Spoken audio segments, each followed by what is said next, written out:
Waziri Mkuu kazie, kwa sababu wananchi wa Bunda wanataka kuona eneo lile linakuwa industry area, viwanda vinajengwa, wananchi vijana wa Bunda wanapata ajira. Lakini vile vile, Mheshimiwa Waziri Mkuu, eneo hilo litachangia kuinua uchumi wa Bunda. Mheshimiwa Waziri Mkuu, kuna jambo wananchi wa Bunda wamelisubiri kwa hamu, na hili pia liko chini ya wizara yako. Mheshimiwa Ndugange anajua nimeliulizia sana bungeni jambo hili.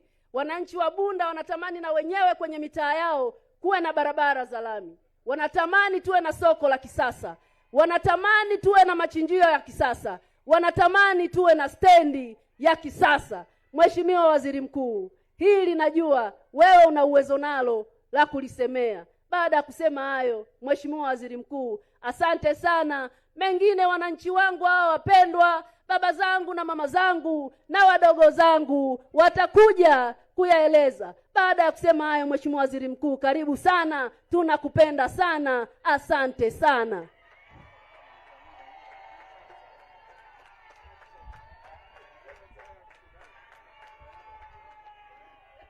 Mheshimiwa Bulaya hoye!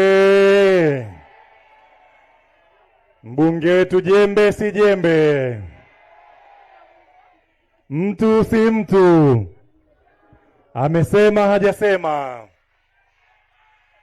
Asante sana Mheshimiwa Bulaya, mbunge wa Bunda mjini. Na sasa Mheshimiwa Waziri Mkuu, ninaomba nimwalike jirani yake na Mheshimiwa mbunge aliyetoka kuzungumza, naye ni chuma kweli kweli katika kuongea, Mheshimiwa Mwita Boniface Getere, aje wasalimie hawa wananchi kwa dakika chache sana. Lakini nakuomba sana Mheshimiwa mbunge, najua ukiwasha moto kuacha ni mtihani, lakini jitahidi sana.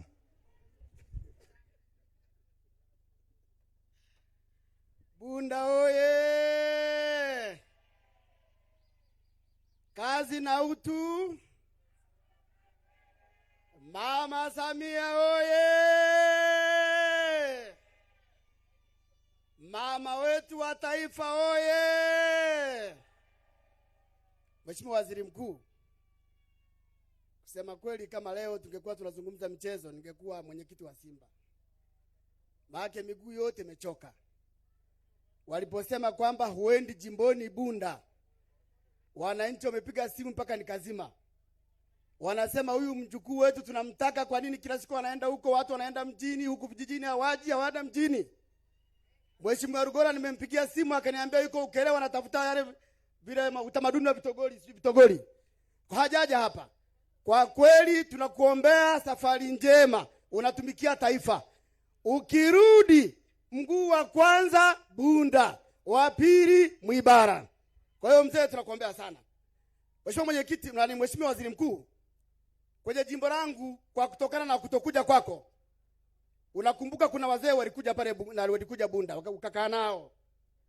Wale wazee wako hapa, waliongea na wewe ukasema ukija hapo utawasaidia, wamekuja hapa. Lakini kuna wazee wengine watokea Hunyari wana matatizo ya changamoto za matumizi bora ya ardhi. Wanasema yule mwongozo wa matumizi bora ya ardhi hawajapewa sawa, lakini waziri yuko hapa. Hilo siwezi kukupa. Waziri yuko hapa, akitoka tutasaidiana naye. Mheshimiwa Waziri Mkuu, kwenye eneo langu kuna jambo kubwa ambalo tunakuwa kama sera yetu. Jambo lenyewe ni halmashauri ya wilaya. Mheshimiwa Waziri Mkuu, si jimbo la Bunda ndio jimbo mama la wilaya ya Bunda. Jimbo la Bunda limeanzishwa mwaka 1980.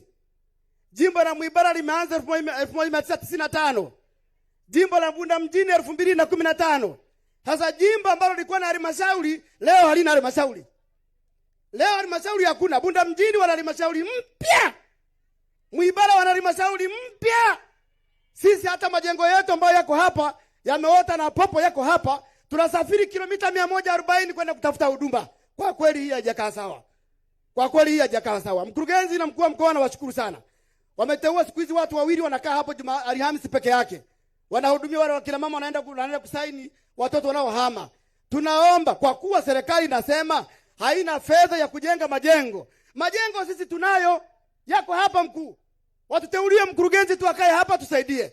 Haiwezekani watu wakasafiri. Bahati nzuri unakuja, utaanza kusoma kilomita kutoka Bunda mpaka Mwibara. Watu wanalia kila siku. Kwa hili ni jambo letu ambalo ni kubwa sana. Tumeahidiwa. Sisi hatutaki majengo yapo. Tuleteeni hata wakurugenzi wawili tu. Wateua hata wakurugenzi wakae hapa tusaidie. Kwa hiyo naomba hilo, najua hilo utaliweza, utalifanyia kazi. Jambo la pili ambalo tunalo ni mradi wa maji wa Nyamswa. Maji yanatoka Butiama, maji ya Ziwa Victoria. Tumepewa mradi ukasema mwezi wa pili utaisha, haujaisha. Mwezi wa tatu utaisha, haujaisha. Mwezi huu unaenda wa 7 haujaisha. Sasa waziri wa maji yuko hapa atatuambia ni nini kinafanyika. Kwa sababu kama mradi ulisema unamalizika, haumaliziki. Na jimbo zima la Bunda halina maji. Sehemu kubwa ya watu wa Bunda hawana maji. Kwa hiyo naomba usaidie kulifanya hiyo jambo liwe vizuri. Lakini hospitali ambayo nataka kuifungua jana, ambayo ungeifungua kesho, ile hospitali ina milioni 660 hela za kujenga majengo mapya. Lakini kuna jengo la mama na mtoto nataka kutitia, halina hela. Kuna mochwale inatakiwa kufanywa kazi, haina hela. Mochwale jengo la upasuaji na kituo cha unyali, halina hela. Naomba milioni 600 zigawanywe kwenye mradi ambayo unatakiwa kufanyika ili hospitali iwe vizuri. Tuziweke kwenye fence, tuziweke kwenye jengo la mtoto na mama na mtoto, tupeleke pale unyali, jengo la upasuaji, tutafute hela nyingine. Mmeshasema kwenye vikao vya baraza la mawaziri kwamba miradi ya zamani iishe kwanza ndio miradi mipya ije. Tutafanyaje? Na hela ziko hapo. Tunaomba hilo tulisaidie sana. Lakini lingine ambalo tunahitaji utusaidie ni watumishi wa hospitali ya wilaya. Wanatakiwa 72, wako 23 tu. Hali mbaya. Majengo mengi, watumishi hamna. Lakini watumishi, walimu wa sayansi katika shule za sekondari na shule za msingi hakuna. Hali ni mbaya. Kwa hiyo naomba ya mambo machache utusaidie, lakini mengine tunakusubiria. Kwa kweli tunakusubiria. Kila kitu kiko pale. Tumepanga, ukija kule utaona mambo ya ajabu. Hapa hakuna mambo hapa. Kule ndio utakutana na mambo. Nakushukuru sana.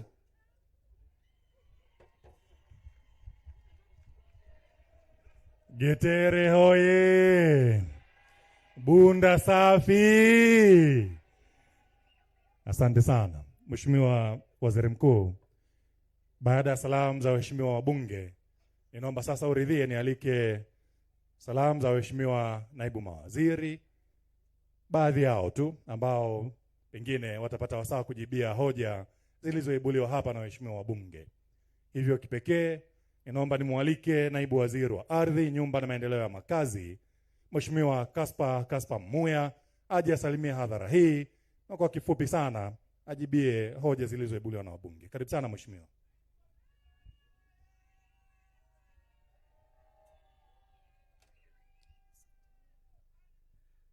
Bunda we! Mheshimiwa Daktari Mwigulu Lameck Nchemba, Waziri Mkuu wa Jamhuri ya Muungano wa Tanzania, ninaheshimu itifaki ya meza kuu na wageni wote.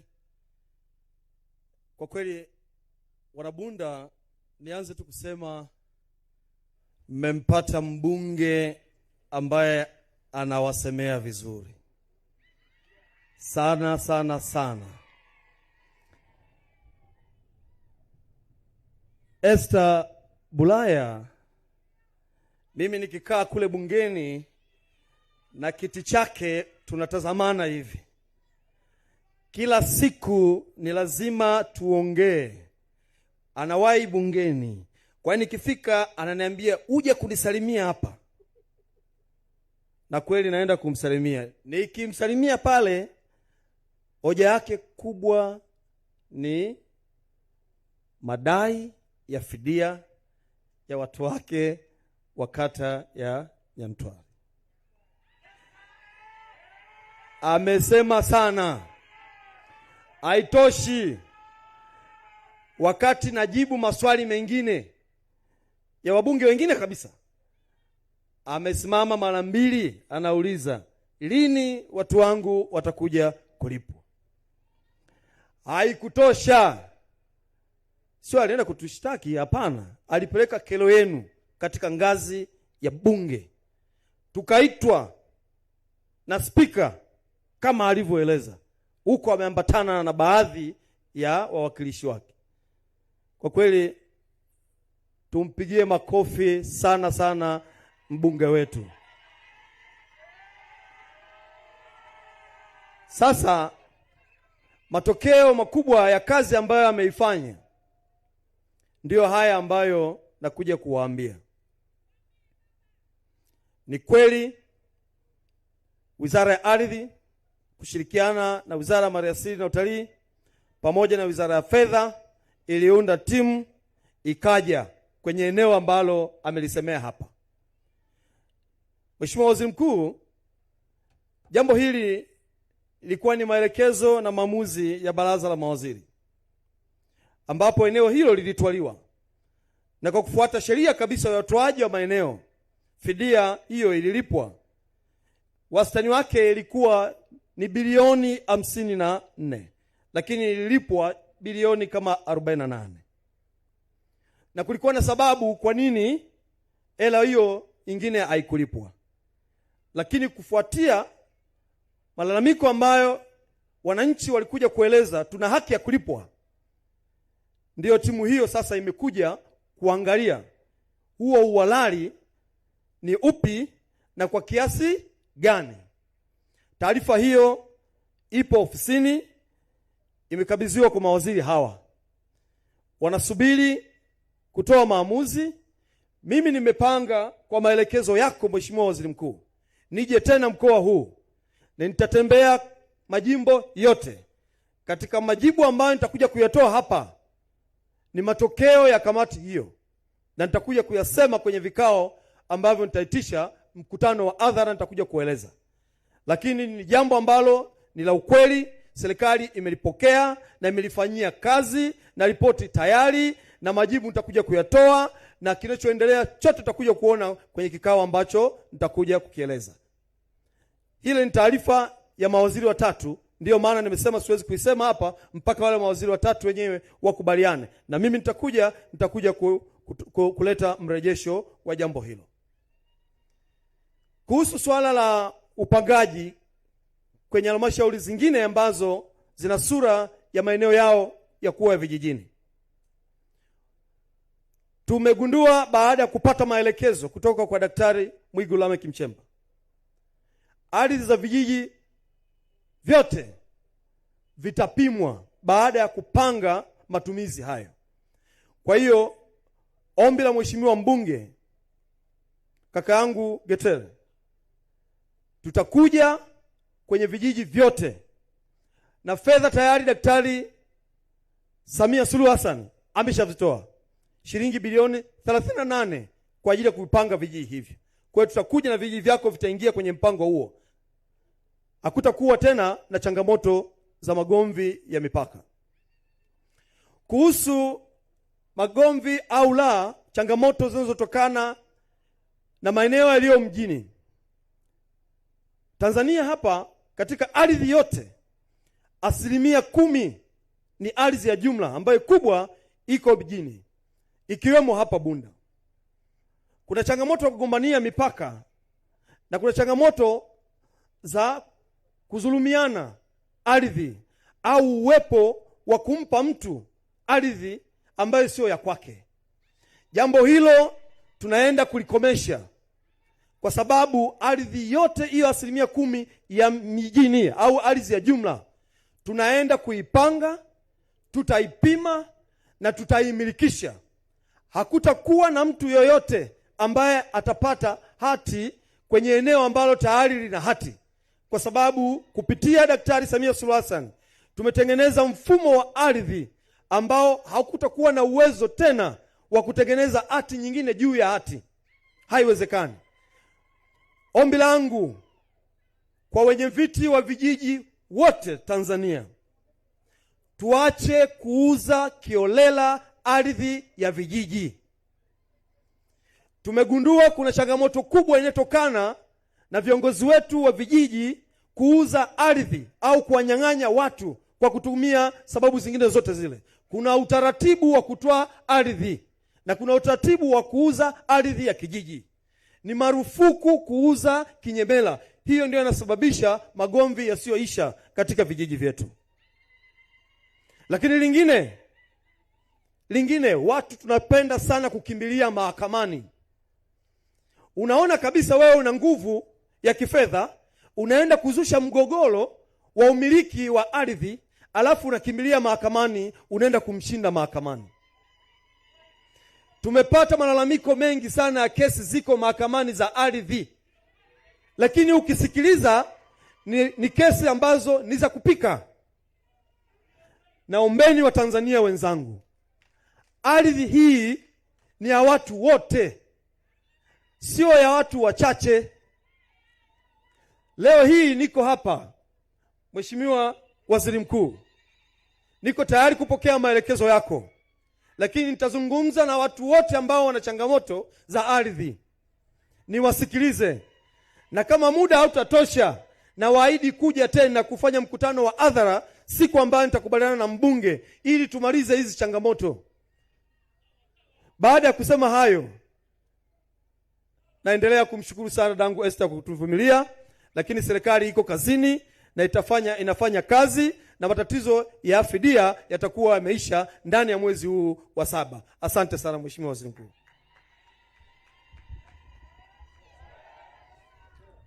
Ardhi hoye! Ardhi safi! Asante sana Mheshimiwa Kaspa Muya, naibu waziri wa ardhi, nyumba na maendeleo ya makazi. Sasa Mheshimiwa Waziri Mkuu, ninaomba nimwalike naibu waziri wa maji, Mhandisi Kundo Andrea Mathew, naye aje wasalimie wana Bunda mjini na wana mkoa wa Mara walio pamoja nawe hapa hii leo.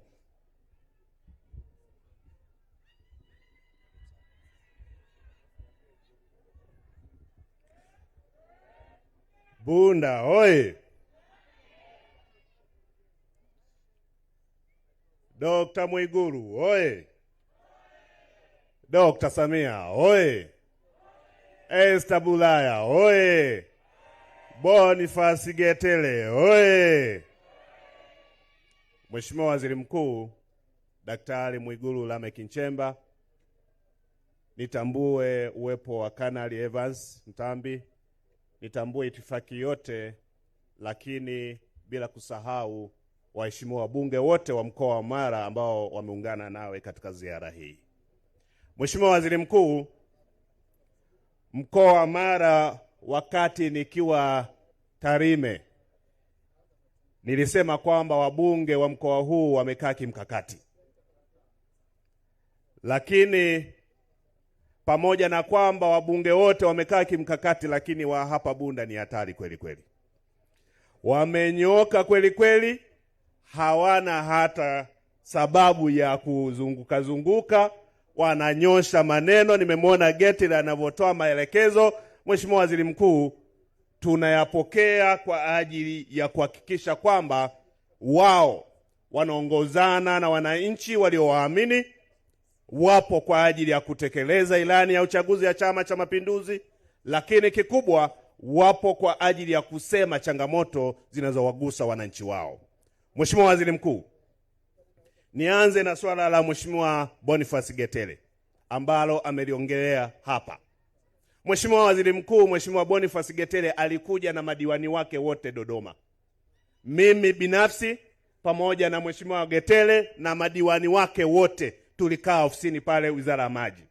Tulijadili kuhusu changamoto ya mradi wa Nyamswa. Mheshimiwa Waziri Mkuu, nikiri kabisa kwamba kuna sehemu hatukufanya vizuri. Na katika kubaini changamoto iliyojitokeza, Mheshimiwa Getele aliomba fedha kwa ajili ya mradi wa jimbo lake la Bunda vijijini. Mheshimiwa Rais Daktari Samia Suluhu Hassan alitoa fedha kwa ajili ya kwenda kujenga mradi wa maji Bunda vijijini.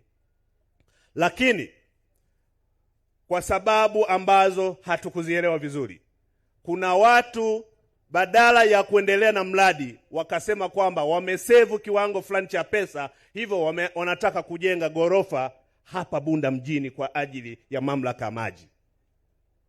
Sasa maelekezo ya Wizara ya Maji ambayo tumekubaliana ni kwamba hata kama kutakuwa na fedha zitakazobaki katika mradi huo, na kwa sababu mradi huo ulikuwa umeombwa na Boniface Getele, kama zitabaki zitapelekwa katika maeneo mengine ndani ya jimbo la Getele zikamalizie katika miradi mingine.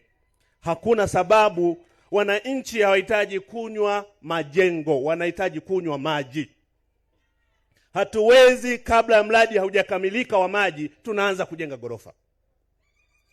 Wananchi hawajamtuma gorofa, wananchi walimtuma maji safi na salama. Mheshimiwa waziri wetu wa maji ameshalifanyia kazi na maelekezo.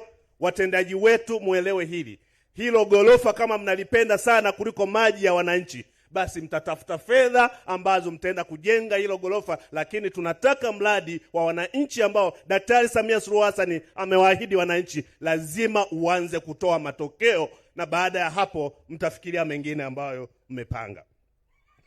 Mheshimiwa Waziri Mkuu, tunayo maelekezo yako ya kusimamia miradi yote viporo, na mmoja wa miradi ni pamoja na huu mradi wa Mnyamswa. Mheshimiwa Waziri Mkuu, tunakuahidi, na kwa sababu jambo jingine ambalo umetusaidia kubwa zaidi ni kuhakikisha fedha za tozo za mafuta zinakuja moja kwa moja kwenye mfuko wetu wa maji. Huu ni ukombozi mkubwa sana katika kuhakikisha kwamba miradi ambayo ilichelewa kukamilika basi inaenda kukamilika. Nimtoe hofu Mheshimiwa Getere, mradi huu tunaenda kukamilisha, na kwa sababu hiyo, kabla sijafika hapa, siku 3 zilizopita tumeleta milioni 600, na Mheshimiwa Getere ni shahidi, tayari imeshafika. Mheshimiwa Rais alituelekeza na sisi tumetekeleza, tayari mkandarasi amesharudi site na kazi inaendelea, na mradi huu utakamilika kadri ambavyo tumekubaliana. Mheshimiwa Waziri Mkuu, jimbo la Bunda mjini kwa dada yangu Esther Bulaya, bungeni,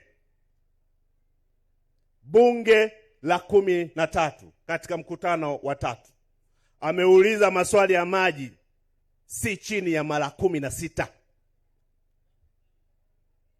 Huyu ana tafsiri halisi ya maana ya uwakilishi wa wananchi wake. Na akiwa bungeni hapa kulitokea changamoto ya bomba letu kupasuka,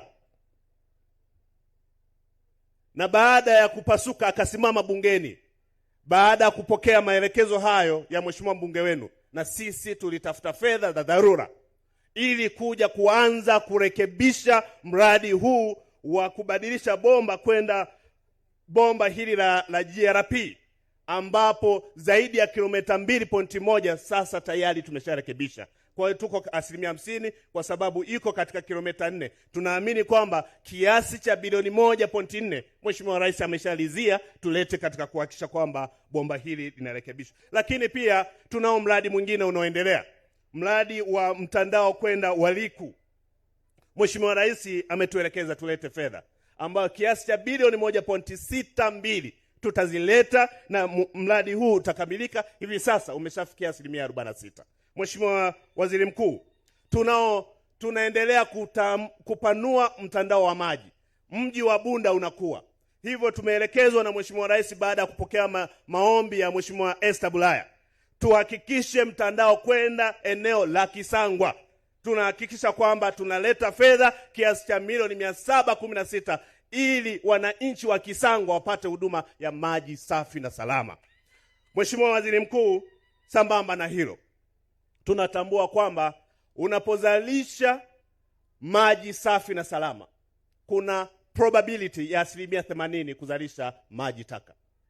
Mji wa Bunda kwa maelekezo ya Daktari Samia Suluhu Hassan na akaidhinisha kiasi cha bilioni 1.7, tumeelekezwa kuhakikisha mradi wa mfumo wa kutibu maji taka unakamilika kwa wakati, na sisi tunaingia site kuhakikisha kwamba mradi huu unaenda kukamilika.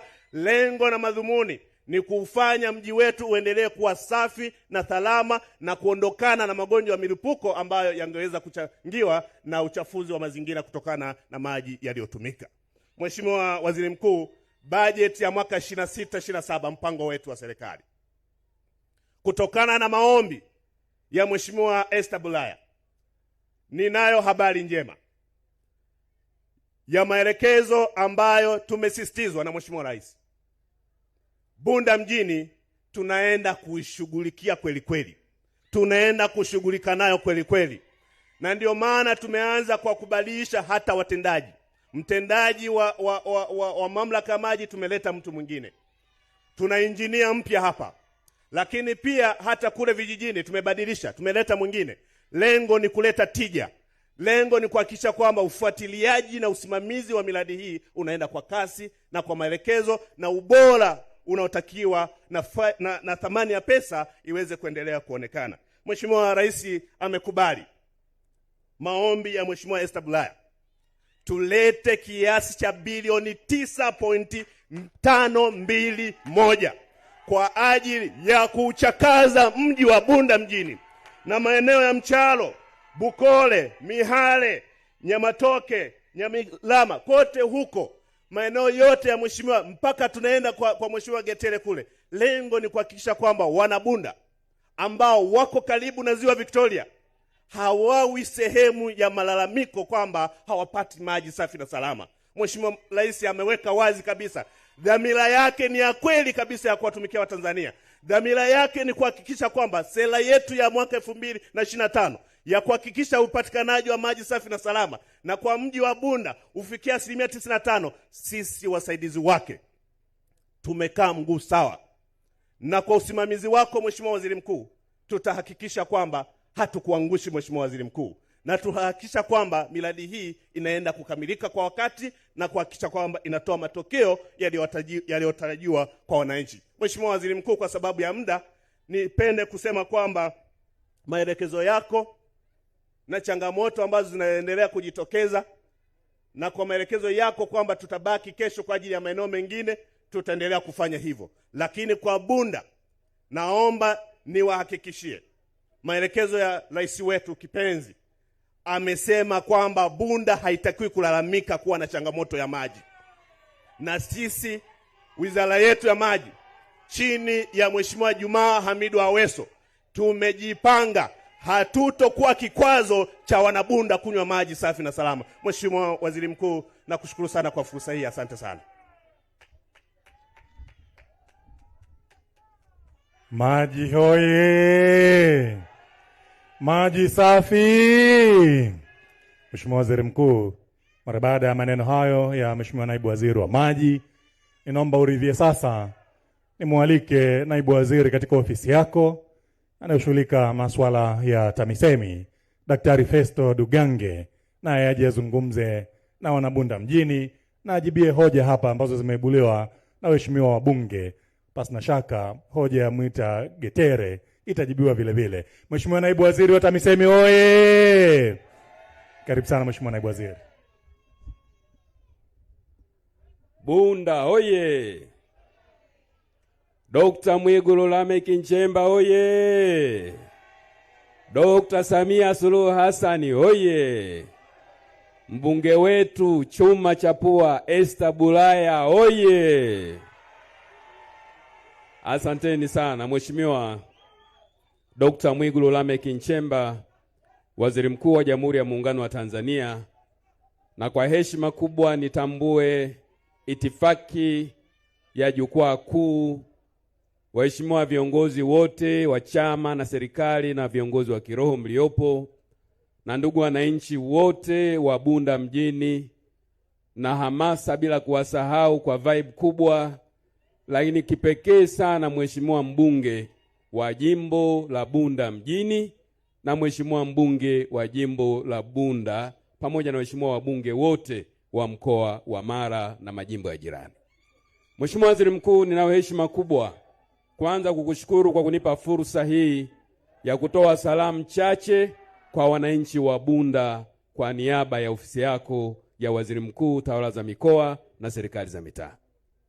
Mheshimiwa Waziri Mkuu, halmashauri ya mji wa Bunda katika kipindi cha miaka 5, wananchi hawa ni mashahidi kwamba serikali ya awamu ya 6 inayoongozwa na Mheshimiwa Dr. Samia Suluhu Hassan imeleta mabilioni ya fedha kwa ajili ya miradi utitiri ya sekta zote, sekta ya elimu, sekta ya afya, barabara na miradi mingine mingi. Hongereni sana wanabunda kwa kupokea miradi mingi ya serikali yetu. Mheshimiwa Waziri Mkuu, katika sekta ya elimu kwa mfano, katika kipindi cha miaka 5 iliyopita, serikali imeleta zaidi ya shilingi bilioni 12 na milioni 250. Zimejenga shule mpya za msingi na sekondari, madarasa kwa mamia, maabara, nyumba za walimu na majengo mengine kadhalika. Mheshimiwa Waziri Mkuu, sekta ya elimu imeendelea kuboreshwa sana. Pamoja na maboresho ya miundombinu, serikali imeendelea kuajiri walimu ili kuhakikisha watoto wetu wanapata fursa nzuri ya kujifunza. Na katika kipindi cha siku 100 za kiongozi wetu Mheshimiwa Dr. Samia Suluhu Hassan, jumla ya walimu 63 wameletwa halmashauri ya mji wa Bunda. Mheshimiwa Waziri Mkuu, katika sekta ya afya, Mheshimiwa mbunge Esther Bulaya, na niwaambie ndugu zangu wana Bunda mjini, niseme nisiseme, jimbo la Bunda mjini ni moja ya majimbo machache yenye wabunge timamu na thabiti kweli kweli. Na dada yangu Mheshimiwa Esther Bulaya, na mimi kwa kweli ndugu zangu wana Bunda, Mheshimiwa Esther Bulaya ni dada yangu. Na mimi wanamtania nasema ni dada yangu mzazi, dada mzazi. Dada mzazi oye! Mheshimiwa Bulaya anachapa kazi kweli kweli. Anawasemea kweli kweli. Na hajaanza kuwasemea 2025.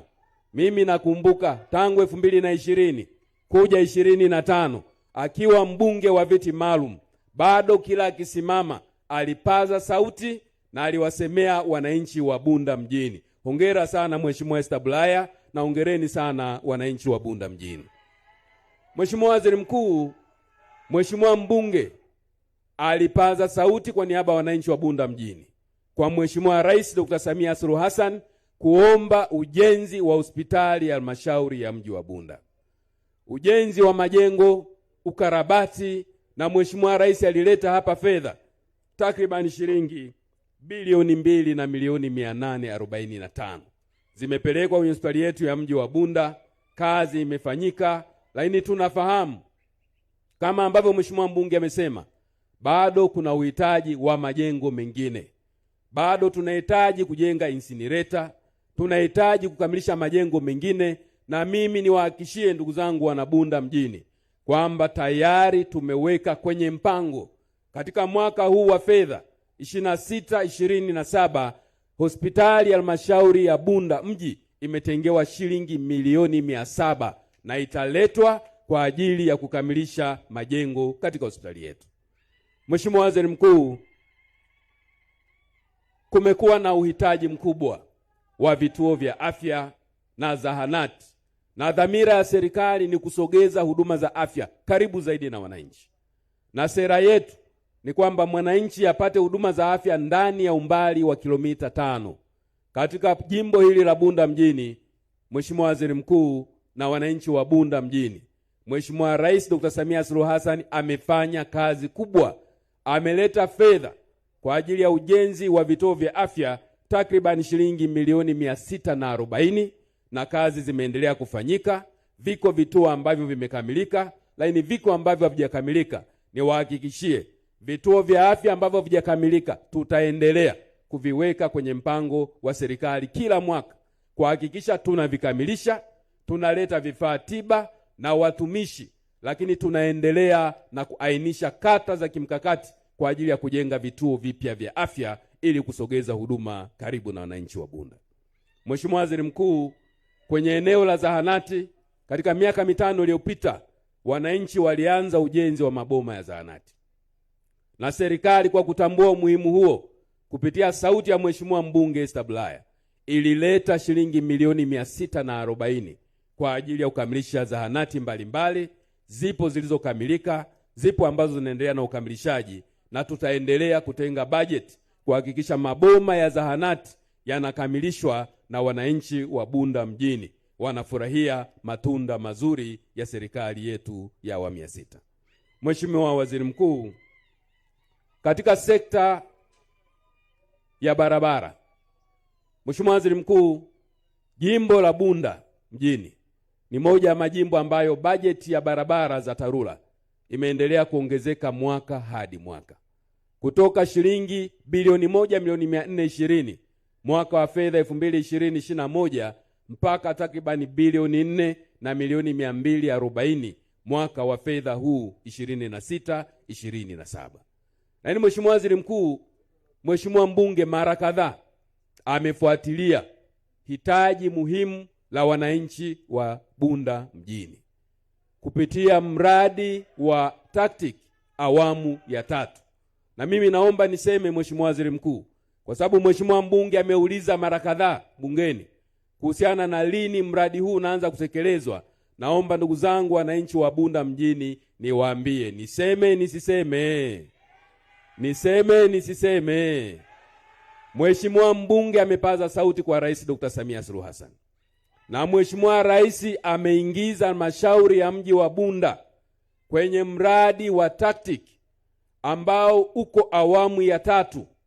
Na hivi sasa tuko kwenye hatua za mwisho za kuwapata makandarasi kwa ajili ya kuanza ujenzi wa barabara za lami zaidi ya kilomita 4 hapa mjini Bunda, lakini ujenzi wa soko na miradi mingine ya kimkakati ambayo kwa hakika ndugu zangu wana Bunda itabadilisha sana hali ya mji wetu wa Bunda na mji wetu utapendeza sana. Hongereni sana ndugu zangu wana Bunda kwa hatua hiyo. Mheshimiwa Waziri Mkuu, Mheshimiwa mbunge wakati anatoa hoja hapa, moja ya hoja ambayo aliongelea pia ni pamoja na ukarabati wa shule za msingi chakavu. Ni kweli tunazo shule nyingi za msingi chakavu, shule kongwe, na pia tunazo shule chakavu za sekondari. Na serikali ilishafanya tathmini ya mahitaji ya ukarabati wa shule za msingi chakavu kote nchini. Tunazo shule chakavu zaidi ya 15,000 na tunahitaji zaidi ya trilioni 1 na bilioni 500 kwa ajili ya ukarabati wa shule hizo.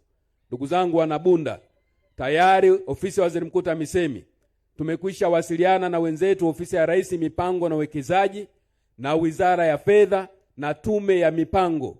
Tunakwenda kufanya taratibu za kuanza kupata fedha kwa awamu kwa ajili ya kukarabati shule kongwe zote za msingi na sekondari.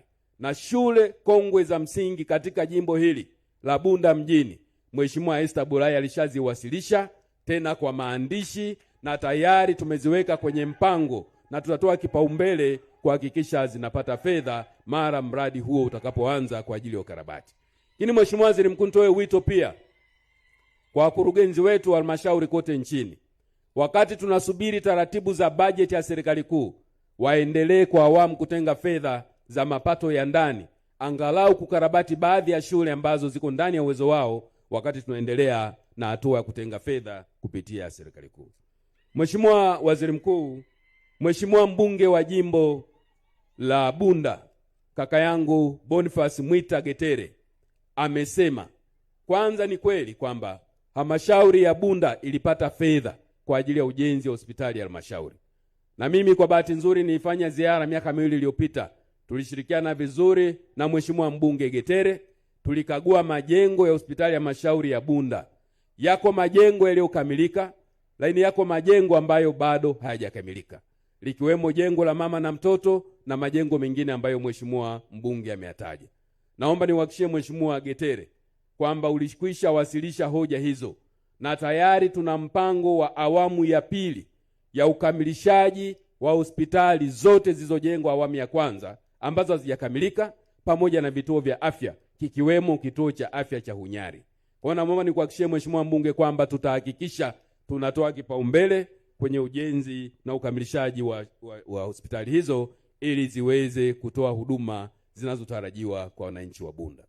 Lakini pili, Mheshimiwa Waziri Mkuu, halmashauri ya wilaya ya Bunda ina changamoto ya upungufu wa watumishi wa sekta ya afya. Na serikali katika kila mwaka wa fedha na kila mara kibali cha ajira kilipojitokeza, tumeendelea kuwapa kipaumbele ya halmashauri ya Bunda, lakini pia pamoja na halmashauri ya mji wa Bunda kama ambavyo tumefanya katika halmashauri nyingine. Ni kweli hospitali ya wilaya ya Bunda ina watumishi wachache, lakini tunafahamu tunahitaji kuongeza watumishi. Na katika siku 100 za serikali hii kipindi cha pili cha Dr. Samia Suluhu Hassan, watumishi wa sekta ya afya walipelekwa katika halmashauri ya Bunda, takriban watumishi 37. Naomba nikuhakikishie Mheshimiwa mbunge, tutaendelea kwa sababu changamoto hiyo tunaitambua, kuhakikisha kwamba tunakupa kipaumbele kuleta watumishi wa sekta ya afya katika hospitali ya wilaya, lakini pia katika zahanati na vituo vya afya. Bunda oye! Getere oye! Na nitumie nafasi hii Mheshimiwa Waziri Mkuu, napoelekea kuhitimisha, kwamba wananchi wa jimbo la Bunda kwa Mheshimiwa Boniface Mwita Getere wamepata mbunge mchapakazi, machachari na mfuatiliaji kweli kweli. Wamshike vizuri sana, wasimwache aende zake, kwa sababu kwa kweli ni mbunge anayewathamini, anayewasemea na anayefuatilia maendeleo ya jimbo la Bunda. Na tukuhakikishie Mheshimiwa mbunge, ofisi ya Waziri Mkuu TAMISEMI tutaendelea kukupa ushirikiano wa hali ya juu. Kwa kuhitimisha, Mheshimiwa Waziri Mkuu, na kushukuru sana kwa fursa hii, na sisi wasaidizi wenu tutaendelea kuhakikisha kwanza tunatekeleza maelekezo yote, lakini pili tutafuatilia kwa karibu kuhakikisha miradi yote iliyoanza inakamilika kwa wakati, lakini wananchi wanafurahia huduma na matunda ya serikali yao inayoongozwa na Mheshimiwa Dr. Samia Suluhu Hassan na wewe Mheshimiwa Dr. Mwigulu Lameck Nchemba kama waziri mkuu mchapakazi wa kupigiwa mfano. Nashukuru sana kwa fursa hii Mheshimiwa Waziri Mkuu. Asanteni sana ndugu zangu wana Bunda. Bunda oye!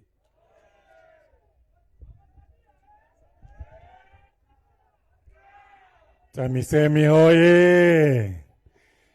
TAMISEMI safi! Mheshimiwa Waziri Mkuu, ninaomba tuhitimishe ngwe hii ya kusikiliza salamu kutoka kwa waheshimiwa naibu mawaziri kwa kumwalika naibu waziri wa nishati Mheshimiwa Salome Makamba ambaye naye anakuja kuwasalimia wana Bunda. Bunda hoye! Nishati safi! Umeme hoye! Karibu sana Mheshimiwa naibu waziri.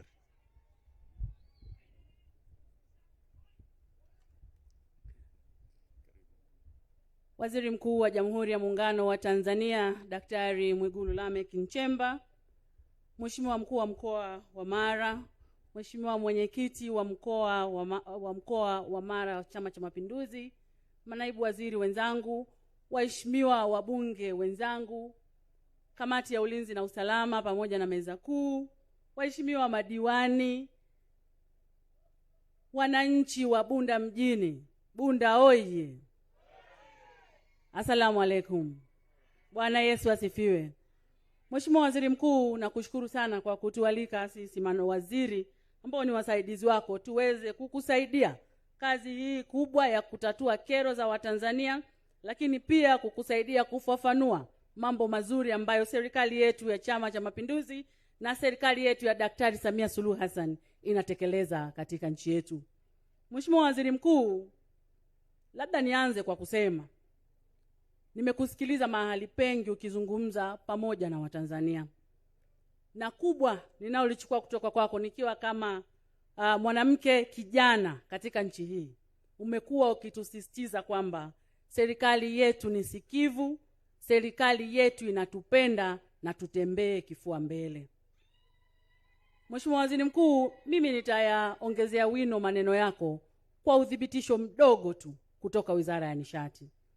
Mheshimiwa Waziri Mkuu, Tanzania ilikuwa na changamoto kubwa sana ya umeme miaka ya nyuma wakati tunakuwa. Lakini ukiwa waziri wa fedha pamoja na mawaziri wengine na Mheshimiwa Rais akiwemo kwenye timu ya serikali, mlifanya maamuzi magumu ya kujenga bwawa la Mwalimu Nyerere. Na kwa sababu hiyo sisi Tanzania leo tukizungumza hapa nikiwa kama naibu waziri wa nishati, najisikia fahari kusema Tanzania Afrika Mashariki ndiye mzalishaji mkubwa wa nishati ya umeme. Kuna nyakati ambapo maneno haya tukiwa tuyasemi, watu wengine ambao wanajua kuzungumza sana wanaonekana kama wao wako vizuri. Mheshimiwa Waziri Mkuu, niseme kwa hadhira hii ya Bunda, Afrika Mashariki tena kwa mbali tu, Tanzania inazalisha megawati zaidi ya 4,000 kwa maana ya gigawati 4 na kitu. Wakati anayetufuata anazalisha megawati 3,800 na 500 huko. Yaani tumemwacha mbali, hata akijitutumua vipi na mipango tulionayo. Tunapanga ifikapo 2030 Mheshimiwa Waziri Mkuu tufike megawati 8,000. Hata akikimbia vipi? Ni sawa na kuwasha gari leo hapa wakati mwenzako sasa hivi yuko Singida. Utamfikia kweli? Ndicho kinachoendelea katika Wizara ya Nishati. Na kwa sababu hiyo Mheshimiwa Waziri Mkuu, tulikaa sisi pamoja na waheshimiwa wabunge, tukasema upande wa uzalishaji wa umeme tumefanikiwa sana. Lakini kwa nini Watanzania wengi hawana umeme na maeneo mengi umeme unakatika? Mbunge wenu, mumshukuru sana Mheshimiwa Esther Bulaya. Tulikaa chini pamoja na wabunge hawa tukiongozwa na wabunge wenu wa mkoa wa Mara na tukang'amua changamoto kubwa mbili. Changamoto ya kwanza ilikuwa ni kuzeeka kwa miundombinu ya nishati ya umeme. Tukubaliane ndugu zangu, wakati tunapata uhuru wa Tanzania tulikuwa wachache sana, pengine ni chini ya milioni 10. Leo tuko milioni 60 na kitu. Miundombinu iliyojengwa enzi hizo za waasisi wetu ndio bado tunaitumia mpaka leo. Na Mheshimiwa Rais akasema hili haliwezekani. Sasa niseme kwa mkoa wa Mara peke yake. Mheshimiwa Rais akasema lazima tubadilishe miundombinu ya kupeleka umeme katika mkoa wa Mara, visiwa vyote vilivyopo katika Lake Victoria na visiwa vyote ambavyo vinapatikana katika nchi hii. Kwa mkoa wa Mara peke yake, Mheshimiwa Waziri Mkuu, serikali imetoa shilingi bilioni 41 kupeleka transmission line ya umeme kutoka Mwanza kwenda mpaka katika visiwa vya Ukerewe. Na Mheshimiwa Waziri Mkuu, line hii inapita hapa Bunda. Na washukuruni sana wana Bunda kwa kuridhia. Sababu Mheshimiwa Waziri Mkuu, kwa kupitisha line hiyo ya umeme, wananchi takriban 1298 wamelazimika kupisha eneo ambayo transmission line au nyaya za umeme zitapita ili watu wa Ukerewe waweze kupata umeme wa uhakika. Na hivi leo nimesimama hapa Mheshimiwa Waziri Mkuu, zaidi ya bilioni 4.9 ziko hapa ndani ya jimbo lako Mheshimiwa Bulaya, na wananchi wako zaidi ya 1200 wameshalipwa fidia, wamebaki 98 ambao wengine walikuwa na kesi za mirathi, wengine uthamini wao hawakwenda sawa, cheki hazikuandikwa vizuri, lakini pesa zote ziko ndani ya jimbo la Bunda zinasubiri kulipa fidia ili watu wa Ukerewe na visiwa vyote vilivyoko katika ziwa la Victoria waweze kupata umeme. Nani kama Mama Samia? Ndugu zangu, wakati mwingine tunajidogosha wenyewe tunapokuwa tunazungumzia maendeleo ya taifa letu la Tanzania. Wakati tunatafakari kwa nini wananchi hawana umeme, mlimsikia mbunge wenu anasema, Mheshimiwa Naibu Waziri, tunakubali mmeleta umeme, lakini Bunda kuna maeneo ya mjini yana asili kama ya vijijini. Wananchi wale wanaishi maisha duni, hawana pesa ya kuvuta umeme kwa shilingi 300,000 na 20,000. Wengine hawana uwezo wa kufanya wiring inayoanzia shilingi 300,000 mpaka 500,000. Hebu wasaidieni wananchi hawa waweze kupata umeme, lakini pia tutumie vizuri pesa zetu wa Tanzania tulizowekeza zaidi ya trilioni 6 kuwekeza katika bwawa la Mwalimu Nyerere. Nikamwambia Mheshimiwa, tunakushukuru, tunakwenda kulitafakari. Kwa ushauri wa mbunge wenu na wabunge wengine wa Bunge la Jamhuri ya Muungano wa Tanzania, baada ya Wizara ya Nishati kutafakari, tukaja na majibu yafuatayo. Sisi Wizara ya Nishati tumekubaliana, na haya ni maelekezo ya Waziri wa Nishati Mheshimiwa Deogratus Ndejembi kwa watumishi wote wa TANESCO na REA. Yalitoka maelekezo wakati tunahitimisha budget kuhakikisha maeneo yote ya mijini lakini yana asili ya vijijini, na hayo maeneo hata hapa Bunda mjini yapo, Tarime yapo, Musoma mjini kwa dada yangu Mgole yapo. Maeneo hayo waunganishiwe umeme kwa shilingi 27,000 na sio 300,000 na 20,000. Nani kama Mama Samia Suluhu Hassan?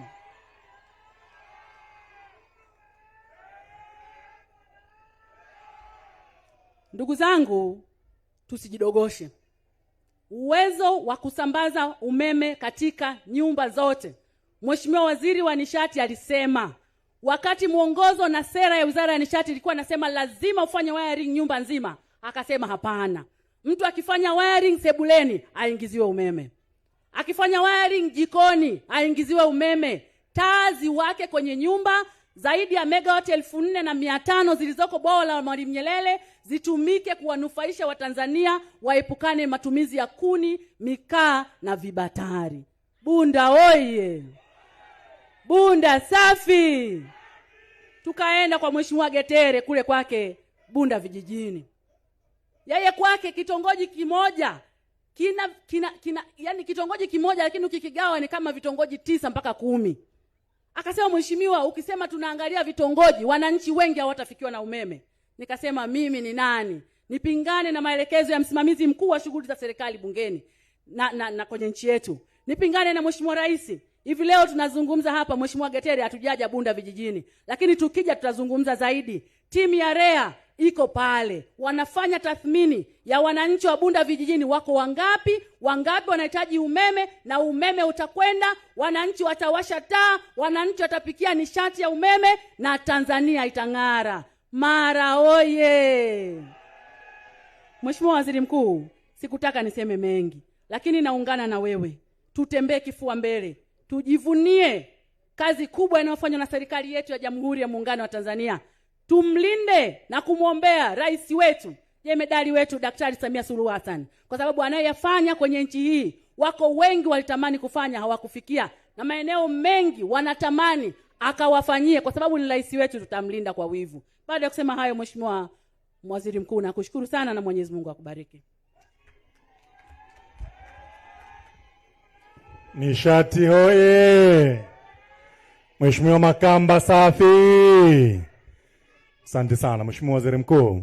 Baada ya salamu hizo za Mheshimiwa Naibu Mawaziri, ninaomba uridhie kwa dakika zako 2 tu Mheshimiwa Waziri Mkuu, nialike burudani maalum iliyoandaliwa na Mheshimiwa mbunge hapa Bulaya, inaongozwa na diwani, lakini ipo chini ya ufadhili wake Mheshimiwa mbunge Esther Bulaya. Karibuni sana winners kwa burudani maalum mlomwandalia Mheshimiwa Waziri Mkuu katika ujumbe wenu. Haraka sana tafadhali, dakika 2 mnazo.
Asante Mheshimiwa Waziri Mkuu. Naona mitambo imewagomea. Ninaomba mkiwa tayari nitawaita tena. Kwa sasa Mheshimiwa Waziri Mkuu, ninaomba nimwalike Mheshimiwa Mkuu wa Mkoa, Mheshimiwa Kanali Evans Mtambi, aje awasalimie wanabunda mjini, na zaidi sana akualike wewe uzungumze na wanabunda mjini hawa ambao wana hamu kubwa ya kukusikiliza. Mheshimiwa Mkuu wa Mkoa hoye! Mara safi! Karibu sana Mheshimiwa Kanali Evans Mtambi.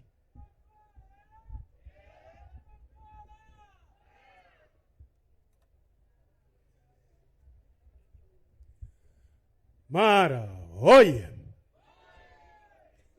Mara hoye! Bunda hoye! Bunda hoye! Mheshimiwa Waziri Mkuu hoye! Mama Samia hoye! Vijana wangu wa kwaya hawa wamenikumbusha wale jamaa walikuwa wanasema hatuchezi, hatuchezi, hatuendi, hatuchezi. Yanatokea haya. Mheshimiwa Dr.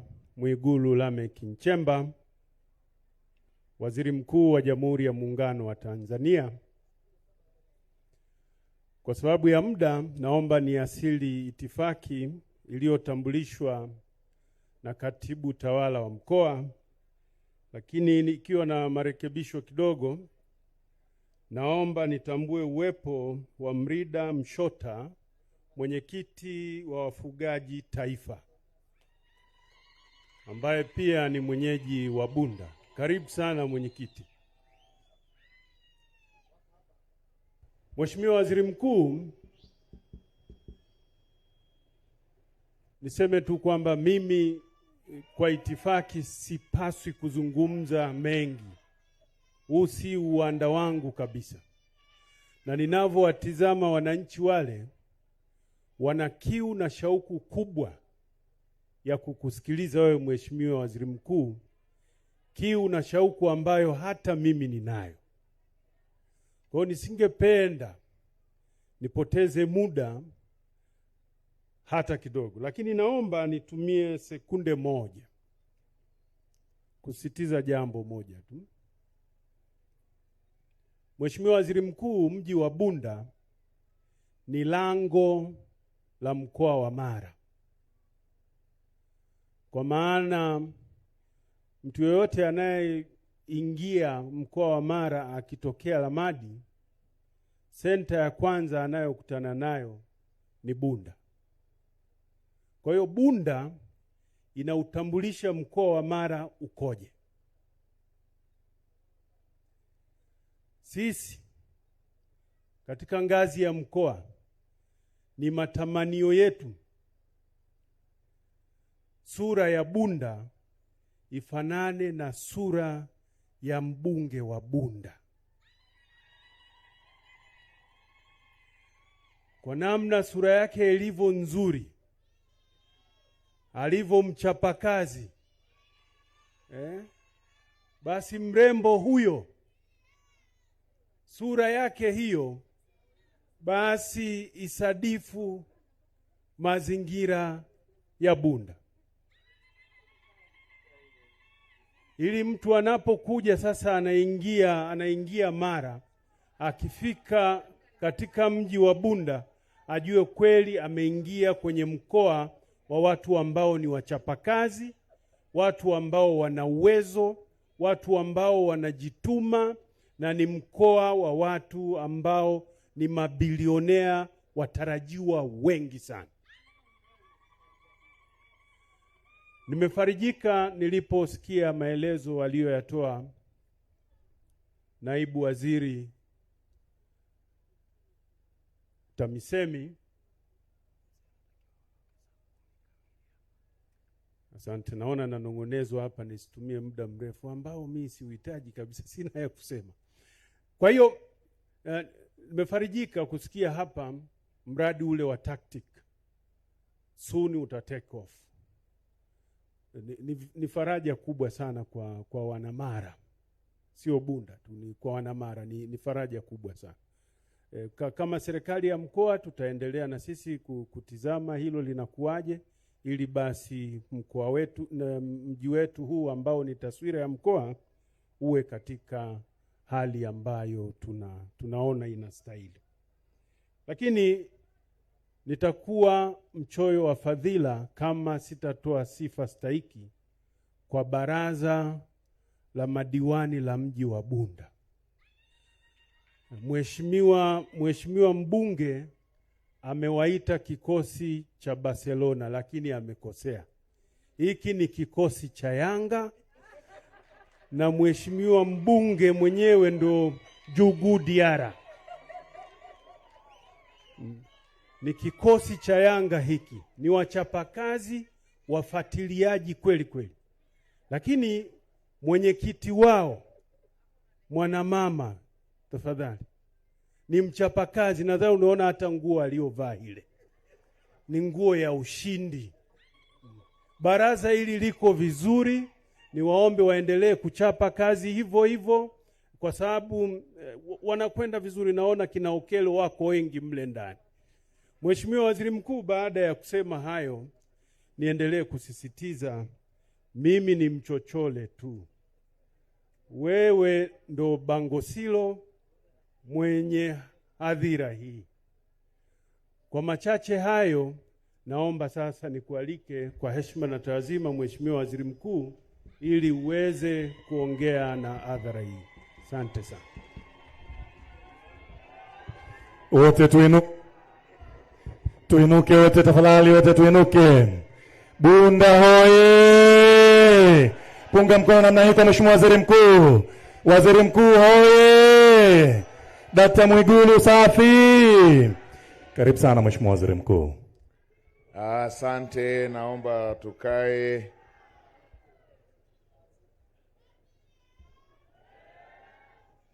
Bunda hoye! Amangana. Boya ole. Boya mule. Ege milimo. Moyele. Asante sana, mukere buka. Mheshimiwa mkuu wetu wa mkoa wa Mara, mwenyeji wetu, Mheshimiwa mwenyekiti wetu wa mkoa, kipekee nitambue uwepo wa naibu waziri wa ujenzi. Tuko naye leo hapa, Mheshimiwa Godfrey, ambaye kwenye hoja hazikujitokeza nyingi, lakini najua ana hoja ya barabara kutokea Mgumu kuja huku ama kutokea huku kwenda Mgumu na zile zingine. Kwa kuwa bado tuna kiporo cha ziara, atakuja kuzifafanua zaidi. Naibu mawaziri wengine wamepata fursa ya kusalimia, sina haja ya kurudia utambulisho, lakini nitambue uwepo wa waheshimiwa wabunge wa majimbo jirani. Mbunge wa jimbo la Butiama Daktari Mahera, mbunge wa jimbo la Tarime mjini Esther wa Tarime, mbunge wa jimbo la Msoma mjini Mgore,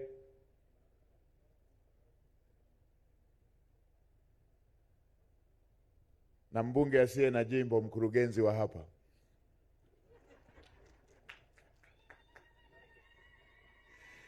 Nitambue kipekee pia uwepo wa viongozi wetu wa dini. Tunawashukuruni sana kwa dua na sala, lakini nitambue uwepo wenu ninyi wote kwa ajili ya kulinda muda. Nimekuja kwenye ziara ya kawaida ya kazi, ambapo hivi majuzi nilianzia Serengeti, nimepita Tarime, nimepita Rorya, na jana nilikuwa Butiama na Msoma. Leo tumeanzia Msoma vijijini na sasa tuko hapa. Katika ziara hii ya kazi ninafanya shughuli za kufuatilia utekelezaji wa miradi ya maendeleo, lakini pia nitapata fursa ya kuwasikiliza. Nimeona na mabango, nitawasikiliza, wala msiwe na shaka. Nimekuja kwa ajili hiyo.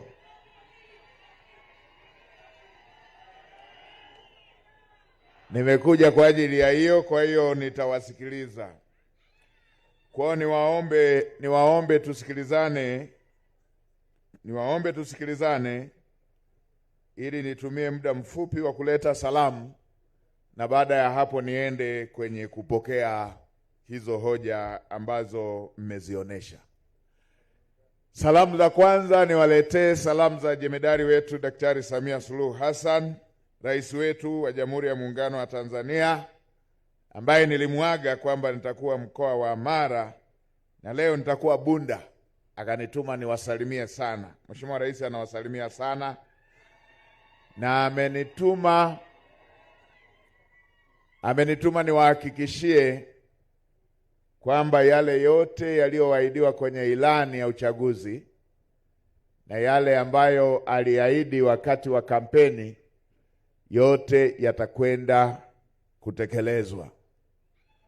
Na kama ambavyo waheshimiwa naibu mawaziri wamewahakikishia hapa, haya yote ambayo waheshimiwa wabunge waliyasema na ambayo waheshimiwa naibu mawaziri wameyasema, huo ndio msimamo wa serikali. Labda niseme mawili tu ambayo hayakufafanuliwa kati ya hoja zilizotolewa na waheshimiwa wabunge. Moja linalohusu halmashauri ya Bunda. Nimeipokea hiyo hoja. Na kwa kweli kama halmashauri ilianzia Bunda na ukitoka kona ile inayopakana na Serengeti kwenda kuitafuta Mwibara ni mbali kweli kweli. Kwa hiyo tumeipokea. Huwa tuna utaratibu ndani ya serikali ambao unatakiwa kufuatwa kwa ajili ya kugawa maeneo. Kwa hiyo nielekeze Mheshimiwa Mkuu wa Mkoa pamoja na Secretariat ya mkoa, basi muendelee na huo mchakato ambao huwa unatumika ili sisi tupe nguvu kama wizara ya kupeleka mapendekezo hayo kwenye mamlaka za kugawa maeneo. Nimeona maeneo kadhaa ambayo yana tatizo la aina hii, na mara zote kiu ya serikali imekuwa kuwasogezea Watanzania huduma. Kwa hiyo hili ni hoja ambayo inajitosheleza, tutaipeleka kwenye hatua zinazostahili. Lakini lingine, Mheshimiwa mbunge wa Bunda, umeongelea kuhusu ziara. Nilitamani sana nije mpaka huko Bunda bila kusimama na niende mpaka Mwibara, lakini kwa kuwa nimetumwa jukumu maalum na kwenda mara moja, Mungu akitupa uzima kutekeleza tu lile jukumu, nitarudi kuja kumalizia ziara Bunda pamoja na Mwibara. Waambie wanabunda pamoja na wanamwibara wala wasiingie ubaridi.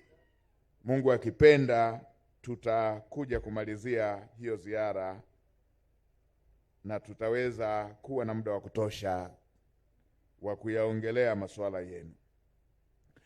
Lakini lingine ni yale ambayo Mheshimiwa mbunge wenu hapa mjini ameyasemea, tumeyapokea. Na yale ambayo umeyaongelea, bahati nzuri sana nakumbuka miradi hiyo, tutaenda kuisukuma. Nadhani tutakapokuwa tunafanya majumuisho, baadhi ya hoja zingine tutakuwa tumeshapata hali halisi ikoje, lakini hoja zote ambazo Mheshimiwa mbunge umezitoa tumezipokea. Mimi katika salamu zangu niseme mambo machache tu. La kwanza, kama ambavyo naibu waziri amesema hapa, serikali tumejidhatiti. Haya ninayosema ndio msimamo wa serikali na tunaenda kutekeleza, na Mheshimiwa Rais amenituma niwahakikishie hayo. Tayari serikali tumeshachukua hatua za kimkakati za kuweza kuhakikisha haya tunayoyasema tunaenda kuyatekeleza kwa ufanisi. Moja ya mabadiliko tuliyoyafanya katika bunge lililopita, tumepitisha sheria ambayo inakwenda kurekebisha utaratibu wa mtiririko wa fedha, ambapo fedha zinazokwenda kwenye miradi hii ya maendeleo ambayo waheshimiwa wabunge wenu wamesema hapa, fedha hizo hazitapita mfuko mkuu wa serikali, zitakwenda moja kwa moja kwenye mifuko inayotekeleza miradi hiyo ya maendeleo. Kwa hiyo fedha za mfuko wa maji, fedha za mfuko wa barabara TARURA na TANROADS, fedha za mfuko wa umeme vijijini REA, pamoja na mifuko mingine hazitapita kwenye mfuko mkuu wa serikali, na kusudi lake ikiwa ni kuhakikisha zinapokusanywa kutoka Mamlaka ya Mapato Tanzania zitakwenda moja kwa moja kwenye mifuko inayotekeleza miradi ya maendeleo hiyo, ili mtiririko wa fedha hizo usiathiriwe na hali ya fedha serikalini. Hili linatupa uhakika kwamba kutakuwepo na mtiririko mkubwa wa fedha zinazokwenda kwenye miradi ya maji, ili tutekeleze na haya ambayo waheshimiwa wabunge wenu wamesema kuhusu maji. Hivyo hivyo kwenye barabara, hivyo hivyo kwenye umeme, pamoja na mifuko mingine ambayo ni mahususi kwa ajili ya utekelezaji wa miradi ya maendeleo. Lakini pia tumepitisha uamuzi wa kuongeza 5% kwenye fedha zile za kutoka kwenye mapato ya ndani. Tulikuwa na 10%, Sasa tumeongeza asilimia nyingine 5. Zile 442 zitaendelea kutimiza yale majukumu yaliyokuwa yamepangwa hapo mwanzo, lakini asilimia 5 itakwenda kwenye ujenzi wa miundombinu. Tunataka tupate maeneo ya kufanyia biashara yaliyo nadhifu kwa vijana wetu, yaliyo nadhifu kwa kina mama wanaofanya shughuli mbalimbali za kuliletea taifa letu maendeleo. Asilimia 5 hii tunaitarajia pia, kama kuna machinga wamekosa eneo la kufanyia biashara, basi tutatumia asilimia 5 hii tununue eneo linalofaa kwa biashara, ili kuepukana na utaratibu uliokuwa ukitumika wa kuwapeleka maeneo ambayo si rafiki kwa biashara wanazozifanya. Kwa hiyo tumetengeneza kwenye sheria, tutakuwa na asilimia 5 inayofanya majukumu ya aina hiyo, ujenzi wa miundombinu, lakini pia na upatikanaji wa maeneo ambayo yatafaa kwa ajili ya kufanyia biashara hizo. Kando na hilo, tumeendelea kutekeleza mapendekezo ya Tume ya Rais ambayo aliiunda ya kurejea mifumo ya kodi pamoja na masuala ya kikodi. Tunapanga sasa kuwapa unafuu wale wanaoanzisha biashara mpya, vijana wenye biashara ndogo ndogo, akina mama wenye biashara ndogo ndogo. Badala ya kuanza kutozwa kodi mara tu wanapoanzisha biashara, sasa watatakiwa kusubiri angalau mwaka mmoja ili biashara zao ziweze kuimarika.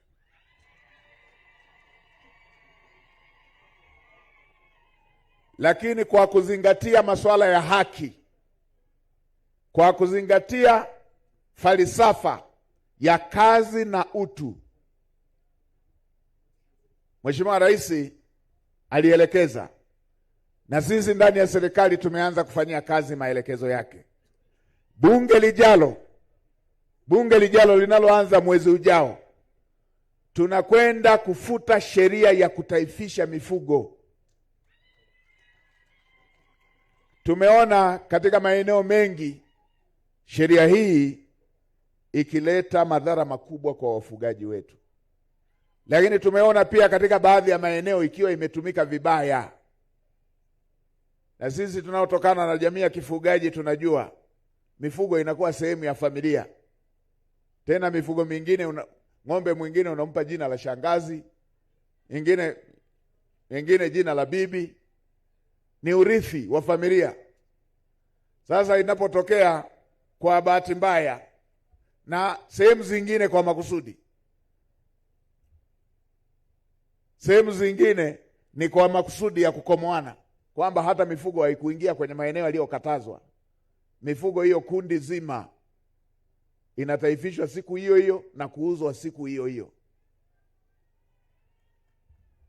Katika baadhi ya maeneo sheria hii haijatumika vyema.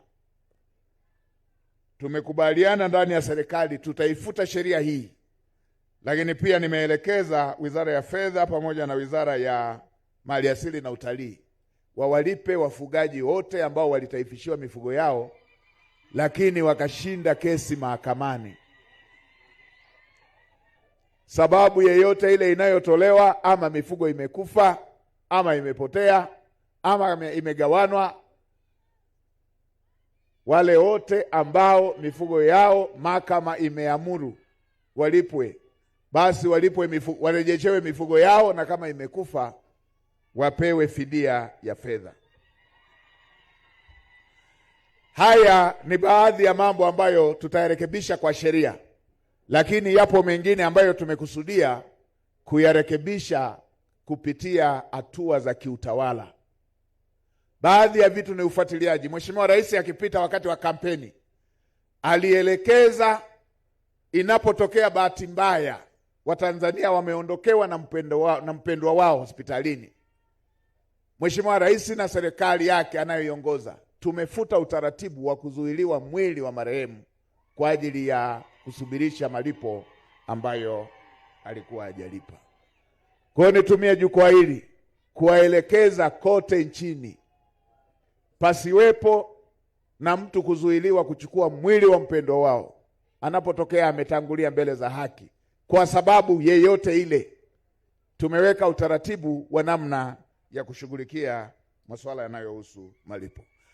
Lakini sambamba na hili, Mheshimiwa Rais amejitahidi sana, kila mkoa ameupatia ambulance, na kila halmashauri, maeneo mengi kwenye hospitali zetu kumepelekwa ambulance. Lakini yapo maeneo matumizi ya ambulance hizi yanakosewa, kwamba mgonjwa yuko mahututi anatakiwa apelekwe kwenye hospitali ya rufaa, lakini ndugu hao wanasubirishwa kwamba leteni fedha ya mafuta ndio mgonjwa aweze kupelekwa hospitalini. Hili halikubaliki. Ni kinyume cha sheria yetu, ni kinyume cha sera na ni kinyume cha maelekezo. Ambulance zimeletwa, mgonjwa anapozidiwa anatakiwa akimbizwe hospitalini haraka iwezekanavyo. Sasa popote nchini anapotokea akaelekeza kwamba mgonjwa amezidiwa, lakini leteni fedha kwanza ya mafuta, hebu naombeni tumtambue huyo, atakuwa ameshindwa kazi, atakuwa amejifukuza kazi yeye mwenyewe. Lazima tusisitize masuala haya ya uwajibikaji. Nilisema hata katika baadhi ya maeneo mama ameshikwa na uchungu umeshamfika, yuko hospitalini, na pengine kuna complication katika kujifungua kwake. Tuachane na utaratibu wa kudai sijui beseni sijui ndoo kwa yeyote yule ambaye hana uwezo wa kwenda na hivyo vifaa na yuko tayari kwenye uchungu.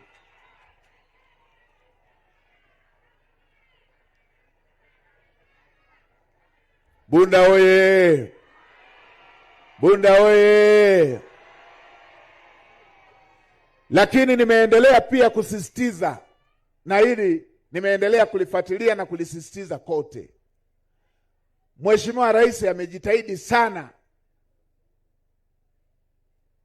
kwa kila sekta. Kwenye afya kama tulivyoambiwa hapa, na hili jambo linatakiwa lieleweke kwa kila Mtanzania. Tangu uhuru tulikuwa na halmashauri takriban 55 ndizo ambazo zilikuwa na hospitali. Katika miaka 5 hivi Mheshimiwa Rais amejenga hospitali zaidi ya 100 katika halmashauri mbalimbali, takriban 120 na kuendelea, 129. Zahanati zaidi ya 2700, vituo vya afya zaidi ya 600. Naombeni tusikilizane ili tuokoe muda. Vituo vya afya zaidi ya 640. Lakini Mheshimiwa Rais hakuishia hapo, pia anapeleka fedha kwa ajili ya dawa kwa kila halmashauri. Sehemu zingine bilioni 1, sehemu zingine bilioni 2. Lakini kumekwepo na utaratibu wa matumizi mabaya katika baadhi ya maeneo, kwamba kwenye taarifa tuna utoshelevu wa dawa zaidi ya 90%, lakini kila mgonjwa akienda hospitalini anaambiwa akanunue dawa mtaani.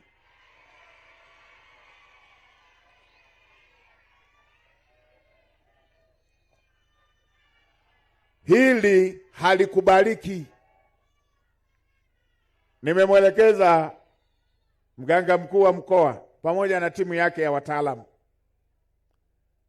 afuatilie kila hospitali, mkoa, wilaya, vituo vya afya na zahanati.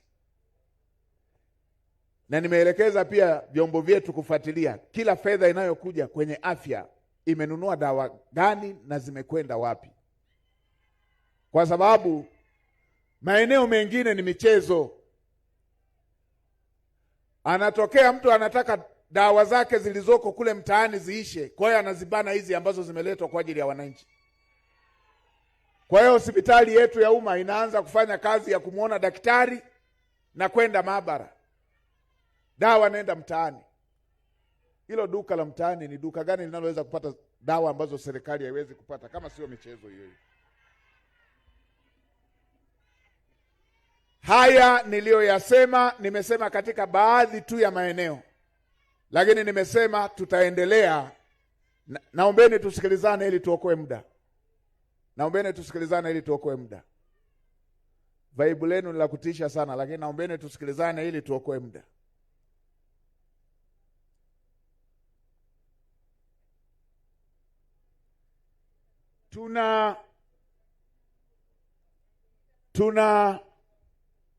Tuna mashauri ambayo yameshahukumiwa. Kumeanza kutokea na kukua kwa utaratibu wa kupuuza utawala wa sheria, kwamba jambo limehukumiwa mahakamani. Mahakama imesema mwenye haki ni huyu hapa, na mahakama ni chombo chetu, lakini wamekwepo wanaotumia ubabe tu. Ameambiwa mwenye eneo ni huyu hapa, mahakama imesema hivyo, hajakata rufaa, lakini na eneo hataki kurudisha. Kwenye taratibu zetu za utawala wa sheria, tunaruhusiwa kutokuridhika kama uamuzi umefanywa na mahakama, tunaruhusiwa. Lakini utaratibu uliowekwa, usiporidhika, nenda hatua ya juu. Sasa tuache utaratibu wa kupuuza mambo ambayo yameshahukumiwa na mahakama.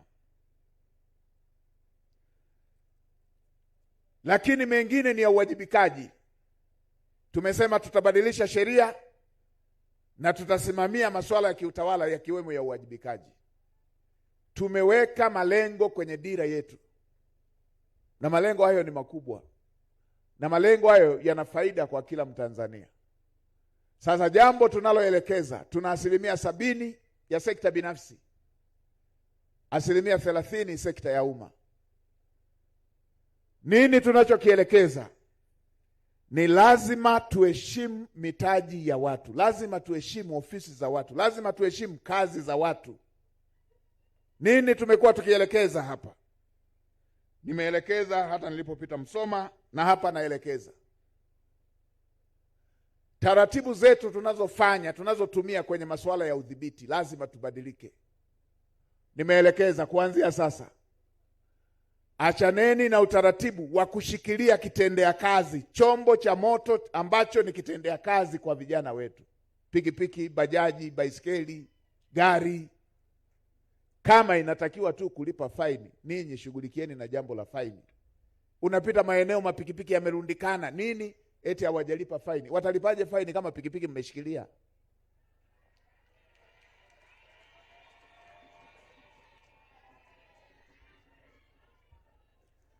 Tumekubaliana ndani ya serikali,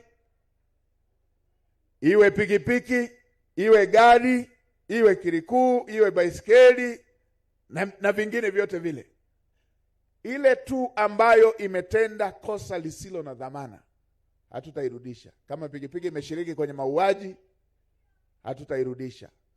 Kama pikipiki imeshiriki kwenye kupora meno ya tembo, hatutarudisha. Kama pikipiki imeshiriki kwenye wizi wa kutumia silaha, hatutairudisha. Imetumika kwenye ubakaji, gari, bajaji, hatutarudisha. Lakini haya ya faini, achaneni na utaratibu wa kizamani.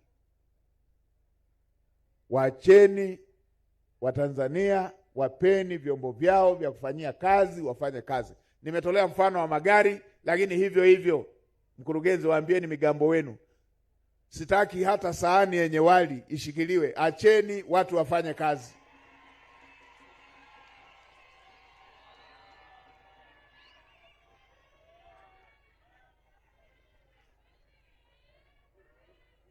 Lakini tumepanga pia kuendelea kusimamia masuala ya uwajibikaji. Tunataka fedha za umma zilizokusudiwa kutekeleza miradi ya maendeleo zifanye kazi iliyokusudiwa.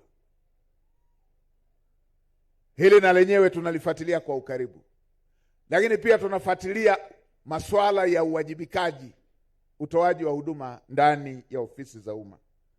Nilisema nikiwa Msoma vijijini kule kwamba bado tunakosea namna ambavyo tunashughulikia masuala ya utoaji wa huduma.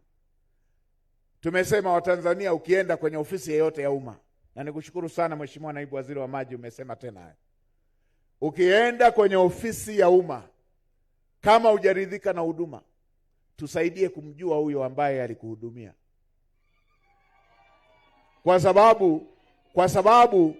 Kwa sababu kuna baadhi ya tabia lazima tulazimishane kuziacha, na kama mtu atashindwa kubadilika, tutambadilisha. Wewe umesoma kwa kodi za Watanzania, umepata nafasi adhimu ya kuwahudumia Watanzania. Wenzako wanakuja, wako na mgonjwa uko mahututi, wewe uko busy unachati mpaka wakuguse bega kwamba unajua tuko na mgonjwa hapa. Haya hayatakiwi na hayakubaliki. Tutaendelea kuchukua hatua kwa yeyote anayebainika. Hivyo na matumizi ya fedha za umma. Ukipita katika majengo mbalimbali yaliyojengwa siku nyingi, tena mainjinia wakiwa wachache sana, mengine tunaambiwa yalijengwa enzi ya mkoloni, unalikuta liko imara tu. Leo hii tunakuja kujenga daraja, inanyesha mvua moja linaondoka. Usimamizi wa fedha za umma. Na nimeshukuru, nimekuona mwenyekiti wa halmashauri na nimepewa sifa zako. Ninyi ndo mko kila siku kwenye miradi inakofanyikia, wewe pamoja na baraza lako la madiwani. Simamieni miradi ya maendeleo. Simamieni miradi ya maendeleo. Nimesema na maeneo mengine. Baadhi ya maeneo yanajitokeza matatizo haya ya miradi iliyo chini ya ubora, usimamizi duni, pamoja na kero zingine hizi, mipaka tu ya asili ambayo tunaweza tukaita wazee tu wakatuambia, kwa sababu watu tunahama kwenye ajenda ya msingi na kwenda kwenye ajenda ambazo si maslahi mapana ya wananchi. Hili jambo lazima tubadilike. Wananchi hawa kiu yao ni maji, kiu yao ni barabara, kiu yao ni umeme, kiu yao ni afya. Hayo ndio mambo ya msingi.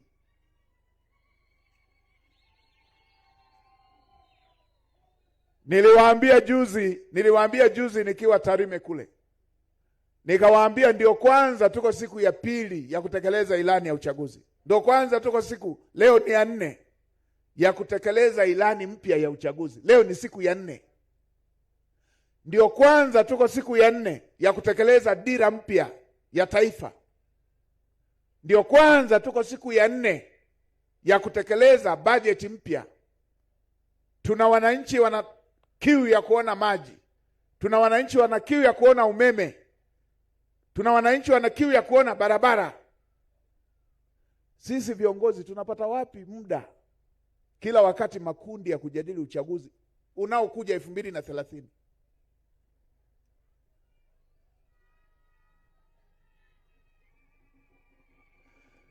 Kama sio ubinafsi ni nini? Tuachane na mambo ya ubinafsi, tuelekeze nguvu kwenye mambo ya maendeleo. Sasa mkuu wa mkoa, mimi kwa vyanzo vyangu nimesikia haya yako Tarime, yako Msoma mjini, na hapa pana vifununu hivyo.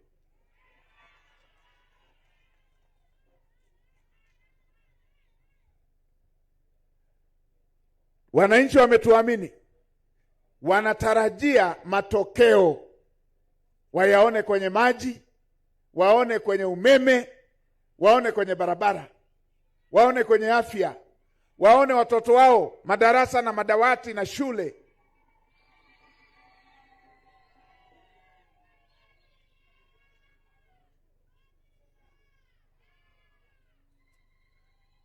Sasa wengine, Esther ameteuliwaje? Kwani Esther alijiteua? Hivi hii ni mara ya kwanza uteuzi wa aina hii kufanyika. Mwaka 2020 Rais Magufuli akiwa mwenyekiti wa CCM, waliokuwa wabunge na wameshinda kura za maoni 70 hawakuteuliwa. Hiki ni chama dola, kinafanya upembuzi. Ndio. Sasa ninyi mtakaa hapa mnajadili uteuzi mpaka lini? Mkuu wa mkoa, fuatilia wote kwenye mkoa wako ambao bado wanaendelea kufuatilia mambo ya uchaguzi ambao ulishapita tuwajue.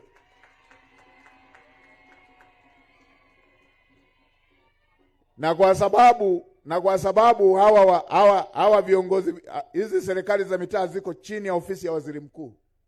Wewe endekeza kila siku kujadiliana teuzi na uachane na habari ya maendeleo. Alafu tuje tuone utagombea, tukuone utapitia chama gani.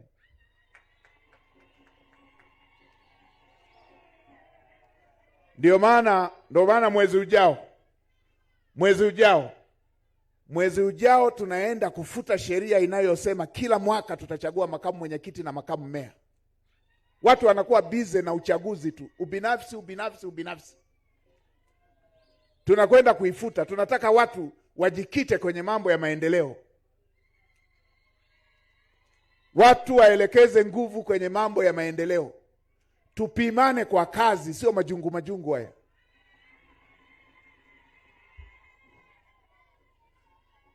Watu tuhukumiane kwa kazi. Kama mtu hawezi kazi, tuseme huyu hawezi kazi hii na hii na hii na hii. Sio mitandao, urafiki, ubinafsi. Watu wanataka waone miradi ya maendeleo. Na mimi sikuumbwa kuficha mambo ya ukweli. Na hivi ni mjukuu wa Mara, wala msipime DNA. Watu wa Mara huwa wamenyoka hivi na mimi nanyoka hivyo kama watu wa Mara.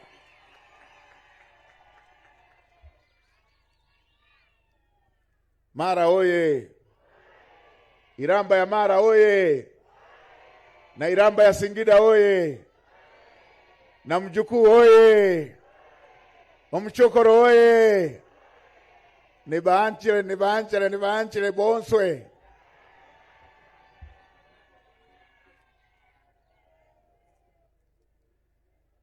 Twendeni tuelekeze nguvu. Twendeni tuelekeze nguvu kwenye shughuli za maendeleo. Mheshimiwa Mkuu wa Mkoa, wewe fuatilia mpaka magrupu ya WhatsApp. Alafu tuwaone wasio na adabu.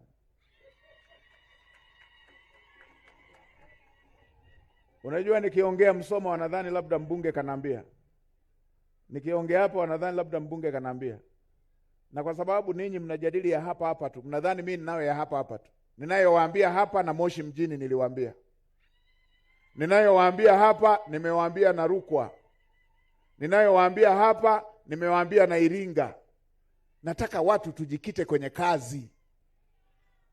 Nataka watu tujikite kwenye kuchapa kazi. Dira hii na malengo haya hatuwezi tukayafikia kama tutaendeleza mambo ya majungu, umbea. Fitina.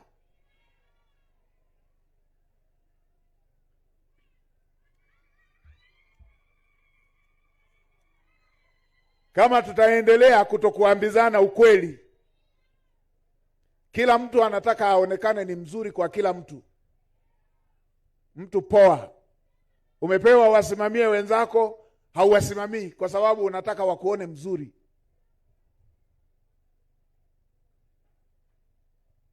Haya ndio yanayotokea. Ndio maana tunakuja kukuta hata vitu vidogo watu wanalia navyo. Ndio tunaona huu ujasiri. Mtu ana eneo na lina hati, afisa ardhi anamuuzia mtu mwingine.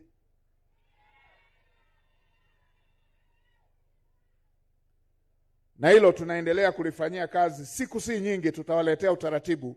Tunakwenda kubadilisha, tunaangalia upya namna tunavyoshughulikia migogoro yetu ya ardhi.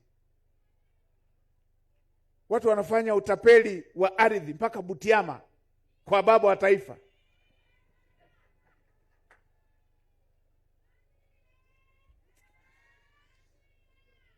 Haya, Bunda oye! Na mimi niwaambieni, mna wabunge wazuri sana, wanafanya kazi nzuri. Wabunge wenu ni wabunge wafuatiliaji kweli kweli, wote hawa wafuatiliaji kweli kweli. Tukianza na ndugu yangu wa Butiama, kwanza hamna ofisi asiyoijua. Hivi tu ameshafuatilia. Mimi nimeshakaa naye vikao vingi kweli kweli, anafuatilia mambo ya jimbo lake. Ukija mbunge wa Bunda vijijini, ninyi mnasema ni Bunda. Mbunge wa Bunda ameshakuja mpaka na wazee ofisini, na nimeambiwa na leo wako hapa. Mfuatiliaji kweli kweli, hamna waziri hajaenda kumwona. Na jinsi ambaye na yeye ni mwanamara kweli kweli, wala msitafute DNA. Akiongea hata taratibu tu nadhani anakufokea.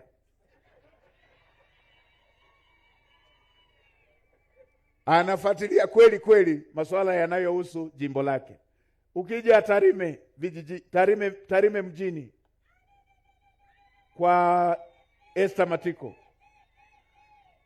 si leo tu, tangu awe bungeni ni mbunge mfuatiliaji.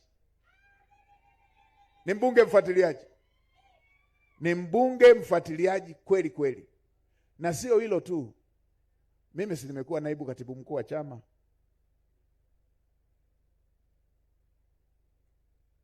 Si leo, ni siku nyingi kweli kweli tumetamani awe mwana CCM. Kwa sababu ya hoja anavyoweza kujenga, anavyoweza kufuatilia. Na ule mwaka 2020 ile alikuwa amegombea kupitia ule upande mwingine, alitupelekesha tukapata ushindi mgumu kama ubingwa wa Yanga wa mwaka huu.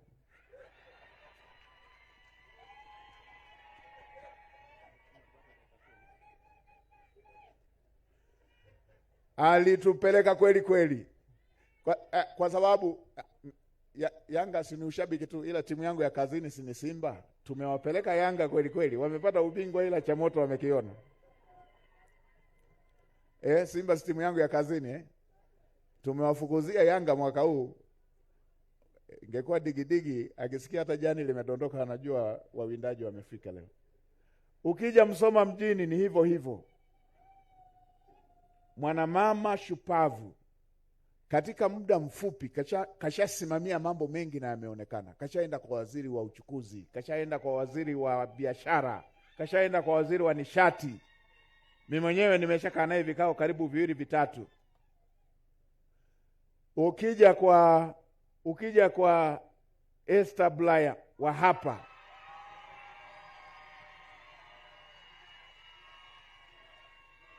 katibu wa hamasa wa umoja wa vijana taifa wa zamani, Youth League wetu wa zamani, ambaye pia kwa kweli ameshiriki sana chaguzi ndogo.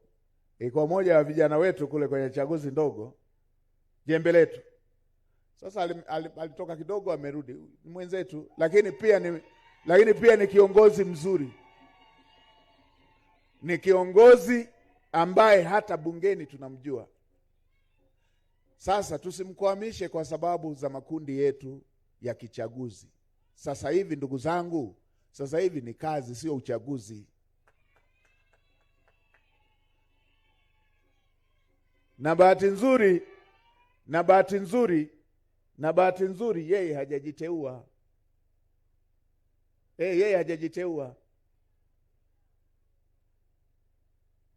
Sasa ni kama ni hivi, nilitaka niliongee kilugha hili lakini nimeacha. Nilitaka hili niliongee kilugha lakini nimeacha. Hilo nitalisema siku nyingine. Si tunakubaliana? Twendeni tuelekeze nguvu kwenye shughuli za maendeleo kabisa. Nawaambia Bunda, nawaambia na maeneo mengine. Twendeni tujikite kwenye shughuli za maendeleo. Sasa nimalizie hoja moja kwa sababu muda unaenda.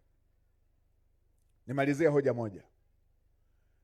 haya yote tunayoyapanga ili yaweze kufanikiwa, ni lazima kila Mtanzania atambue wajibu wake wa ulinzi na usalama wa nchi yetu. Jukumu la ulinzi na usalama wa nchi yetu ni la kila Mtanzania.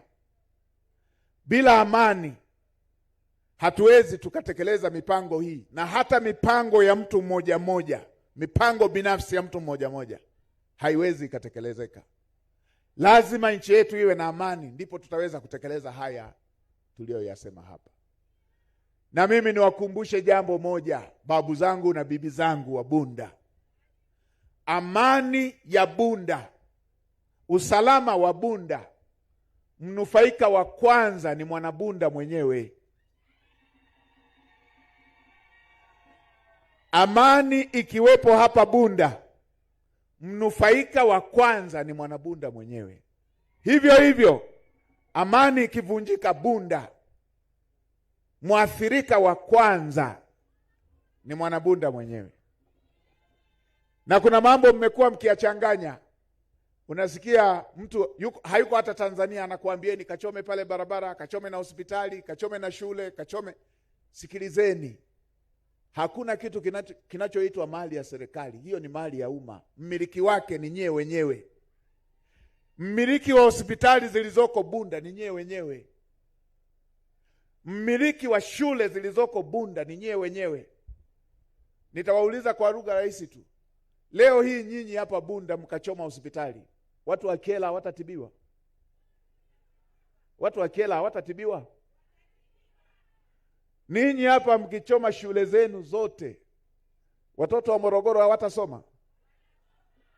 Ni wawapi ambao watakosa shule? Mkichoma hospitali, ni akina mama wa Pwani hawatajifungua? Wawapi watakosa hospitali? Amani ya Bunda, mnufaika wa kwanza ni Mwanabunda mwenyewe. Usalama wa Bunda, mnufaika wa kwanza ni Mwanabunda mwenyewe. Na mimi nawaambieni haya kwa sababu imezuka kasumba ya watu ambao hawapo hata Tanzania. Wengine hata si wa Tanzania tena. Walishabakiza Kiswahili tu. Kule waliko wanafugwa, wanalipwa, wanalishwa, wamepewa magari ya kifahari, majumba ya kifahari, kwa gharama ya kukuhamasisha wewe uharibu iliyo nyumba yako. Wanakuambia uchome barabara, upeleke matairi uchome barabara. Wao kwao hawaruhusiwi hata kurusha njiti ya kiberiti barabarani.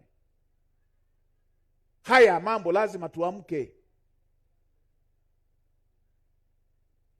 Asiongee Kiswahili mtu kadhani ni mtu anaipenda nchi yako. Wengine washabakiza Kiswahili tu, wana uraia huko walipo, na wanalipwa kwa kukuelekeza wewe ufanye fujo. Kuna kisa kimoja ngojeni niwaambie. Kuna kisa kimoja cha ajabu sana. Tumekikamata wakati ule na sasa. Kuna kijana mmoja tumemkamata, ameshirikishwa kwenye mchoro na wale vibaraka ambao wanatumika kuvunja amani ya nchi yetu. Anaambiwa eti wewe orodhesha vijana waingie barabarani. Ukiwapeleka wengi, uhakikishe wanaenda eneo lenye mkusanyiko mkubwa. Huku wakiwa wameandaa watu wa kurusha bomu ama kufyatua risasi, na wanamwambia wakifa wengi tutakulipa milioni 500. Na kwamba anavyosajili hivi, yeye analipwa milioni 5 kila mwezi. Wewe unaambiwa twende, mwenzako analipwa milioni 5 kila mwezi, na kwamba mkienda huko mkafa kwa kushambuliwa na wauaji waliowaandaa, kama yule tuliyemkamata akiingia na mabomu, kwamba mkifa wengi yeye analipwa milioni 500. Lazima tuambizane ukweli na muamke wa Tanzania. Na sisi serikali tuna vyanzo vingi vya taarifa. Haya ni mambo ambayo kila wakati na kila ninakokwenda nawaambia, amkeni. Hizi jitihada zinazofanywa na wale wanaohamasisha wamelipwa. Sasa kama yeye anaishi huko ugaibuni, amepewa jumba na gari, hilo jambo linashughulikiaje? Linahusikaje? Linatoaje ufumbuzi wa mambo ya barabara kwenye halmashauri zetu? mambo ya utamaa, ubinafsi, twendeni Watanzania wote tuyakatae. Na ninyi hawa watu wala msiwasahau, wamebadilika lini hata wakaipenda Tanzania hawa? Wengine mkiona wanatukana serikali ya awamu ya 6, mnaweza mkadhani wameanza na Samia. Wameanza tangu serikali ya awamu ya 4. Walimtukana sana rais wa awamu ya 4. Alipokuja Rais Magufuli, amna tusi baya hawakumtukana. Tukana, wamemtukana na kejeli zote.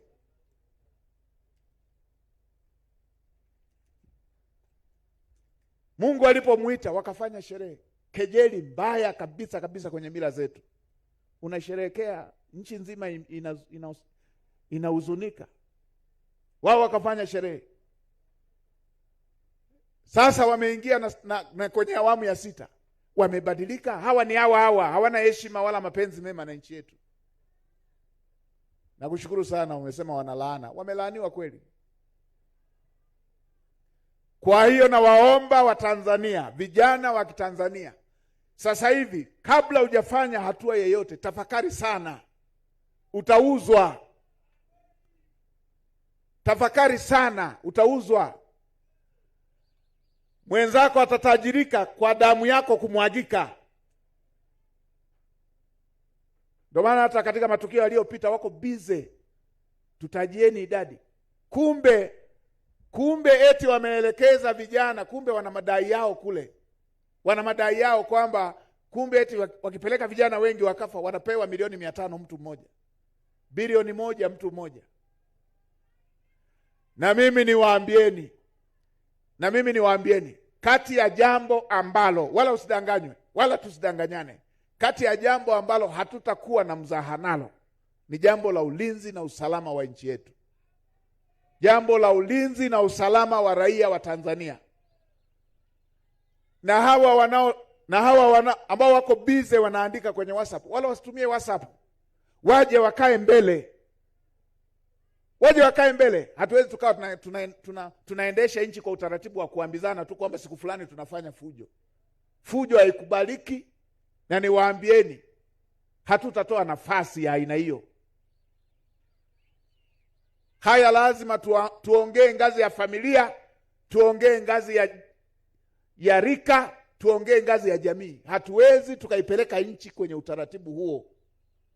Waliocheza na amani, walioendekeza michezo ya aina hiyo, leo hii tunajua mataifa hayo hayapo tena. Kwa hiyo hilo si jambo la mzaha. Na hata sasa wasituletee ajenda ndogo hivi ajenda vidogo. Vyama vya siasa, demokrasia. Tunajua vyama vya siasa vipo kikatiba. Wala hatuna mzozo na vyama vya siasa. Tuna ajenda kubwa ya usalama wa nchi yetu na raia wake. Na hilo linamhusu kila Mtanzania. Kila mwenye chama na asiye na chama. Na haya tutayasimamia kwa nguvu zote. Kwa niliona nilisisitize hili kwa maslahi ya muda. Niwashukuru kwa mara nyingine. Sasa niwaombe mridhie kitu. Ngoja niongelee hapa.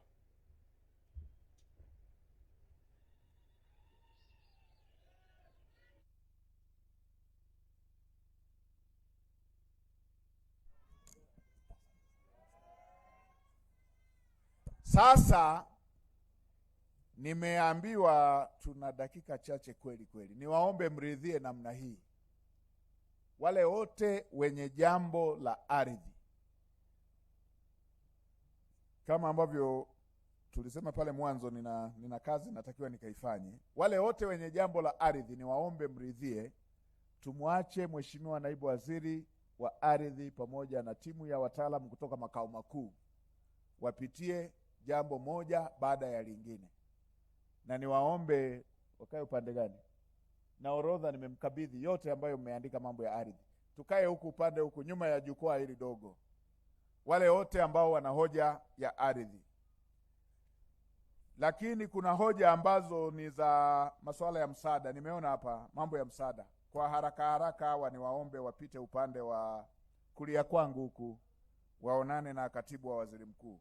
Kuna Edinina Petro, kuna Astelia Ochacha, kuna Marwa, Wangwi Marwa, hawa ambao waliandika haya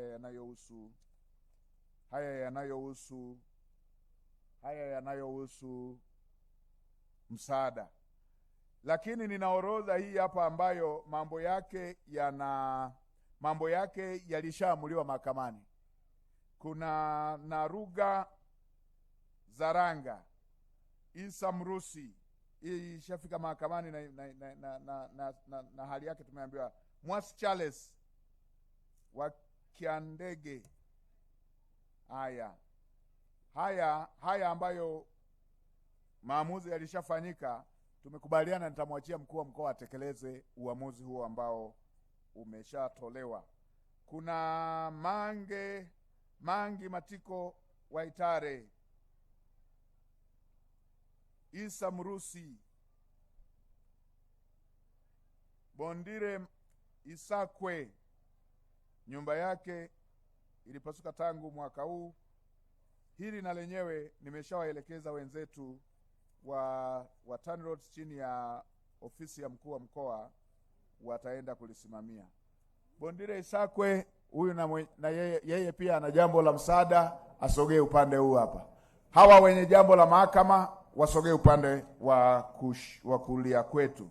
Sasa yule ambaye alikuja na jambo lile kubwa la kikundi, niliona kwenye bango, yule aliyekuwa na jambo la kikundi, hebu asogee haraka haraka kwenye maiki pale. Yule alikuwa na jambo la kikundi, nilimuona mmoja pale, mpeni maiki. Ama naona kuna kundi kubwa. Sasa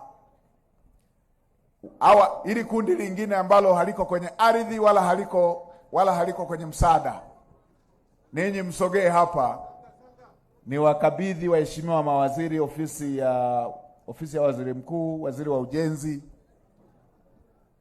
maji pamoja na nishati, waweze kuyashughulikia haya ya kundi hili kubwa lingine linalosalia. Sasa niwaombe hili kundi kubwa, hawa wasogee upande gani? Hili kundi lingine kubwa sogee upande gani? Hebu sogeni hapa katikati hapa, niwalete mawaziri wote wawasikilize. Hili kundi lingine kubwa sogeni hapa wote, pamoja na waheshimiwa wabunge watakuwepo. Hili kundi linalosalia waelekezeni, makatibu waelekezeni waje hapa kwa waheshimiwa mawaziri. Waleteni huku kwa waheshimiwa mawaziri hapa. Makatibu wasaidieni waje hapa kwa waheshimiwa mawaziri.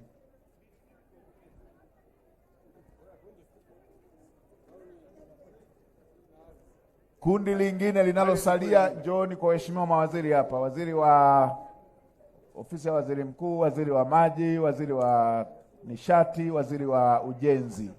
Hoja zingine zote zishughulikiwe hapa. Twendeni tu hapa kwa waheshimiwa mawaziri.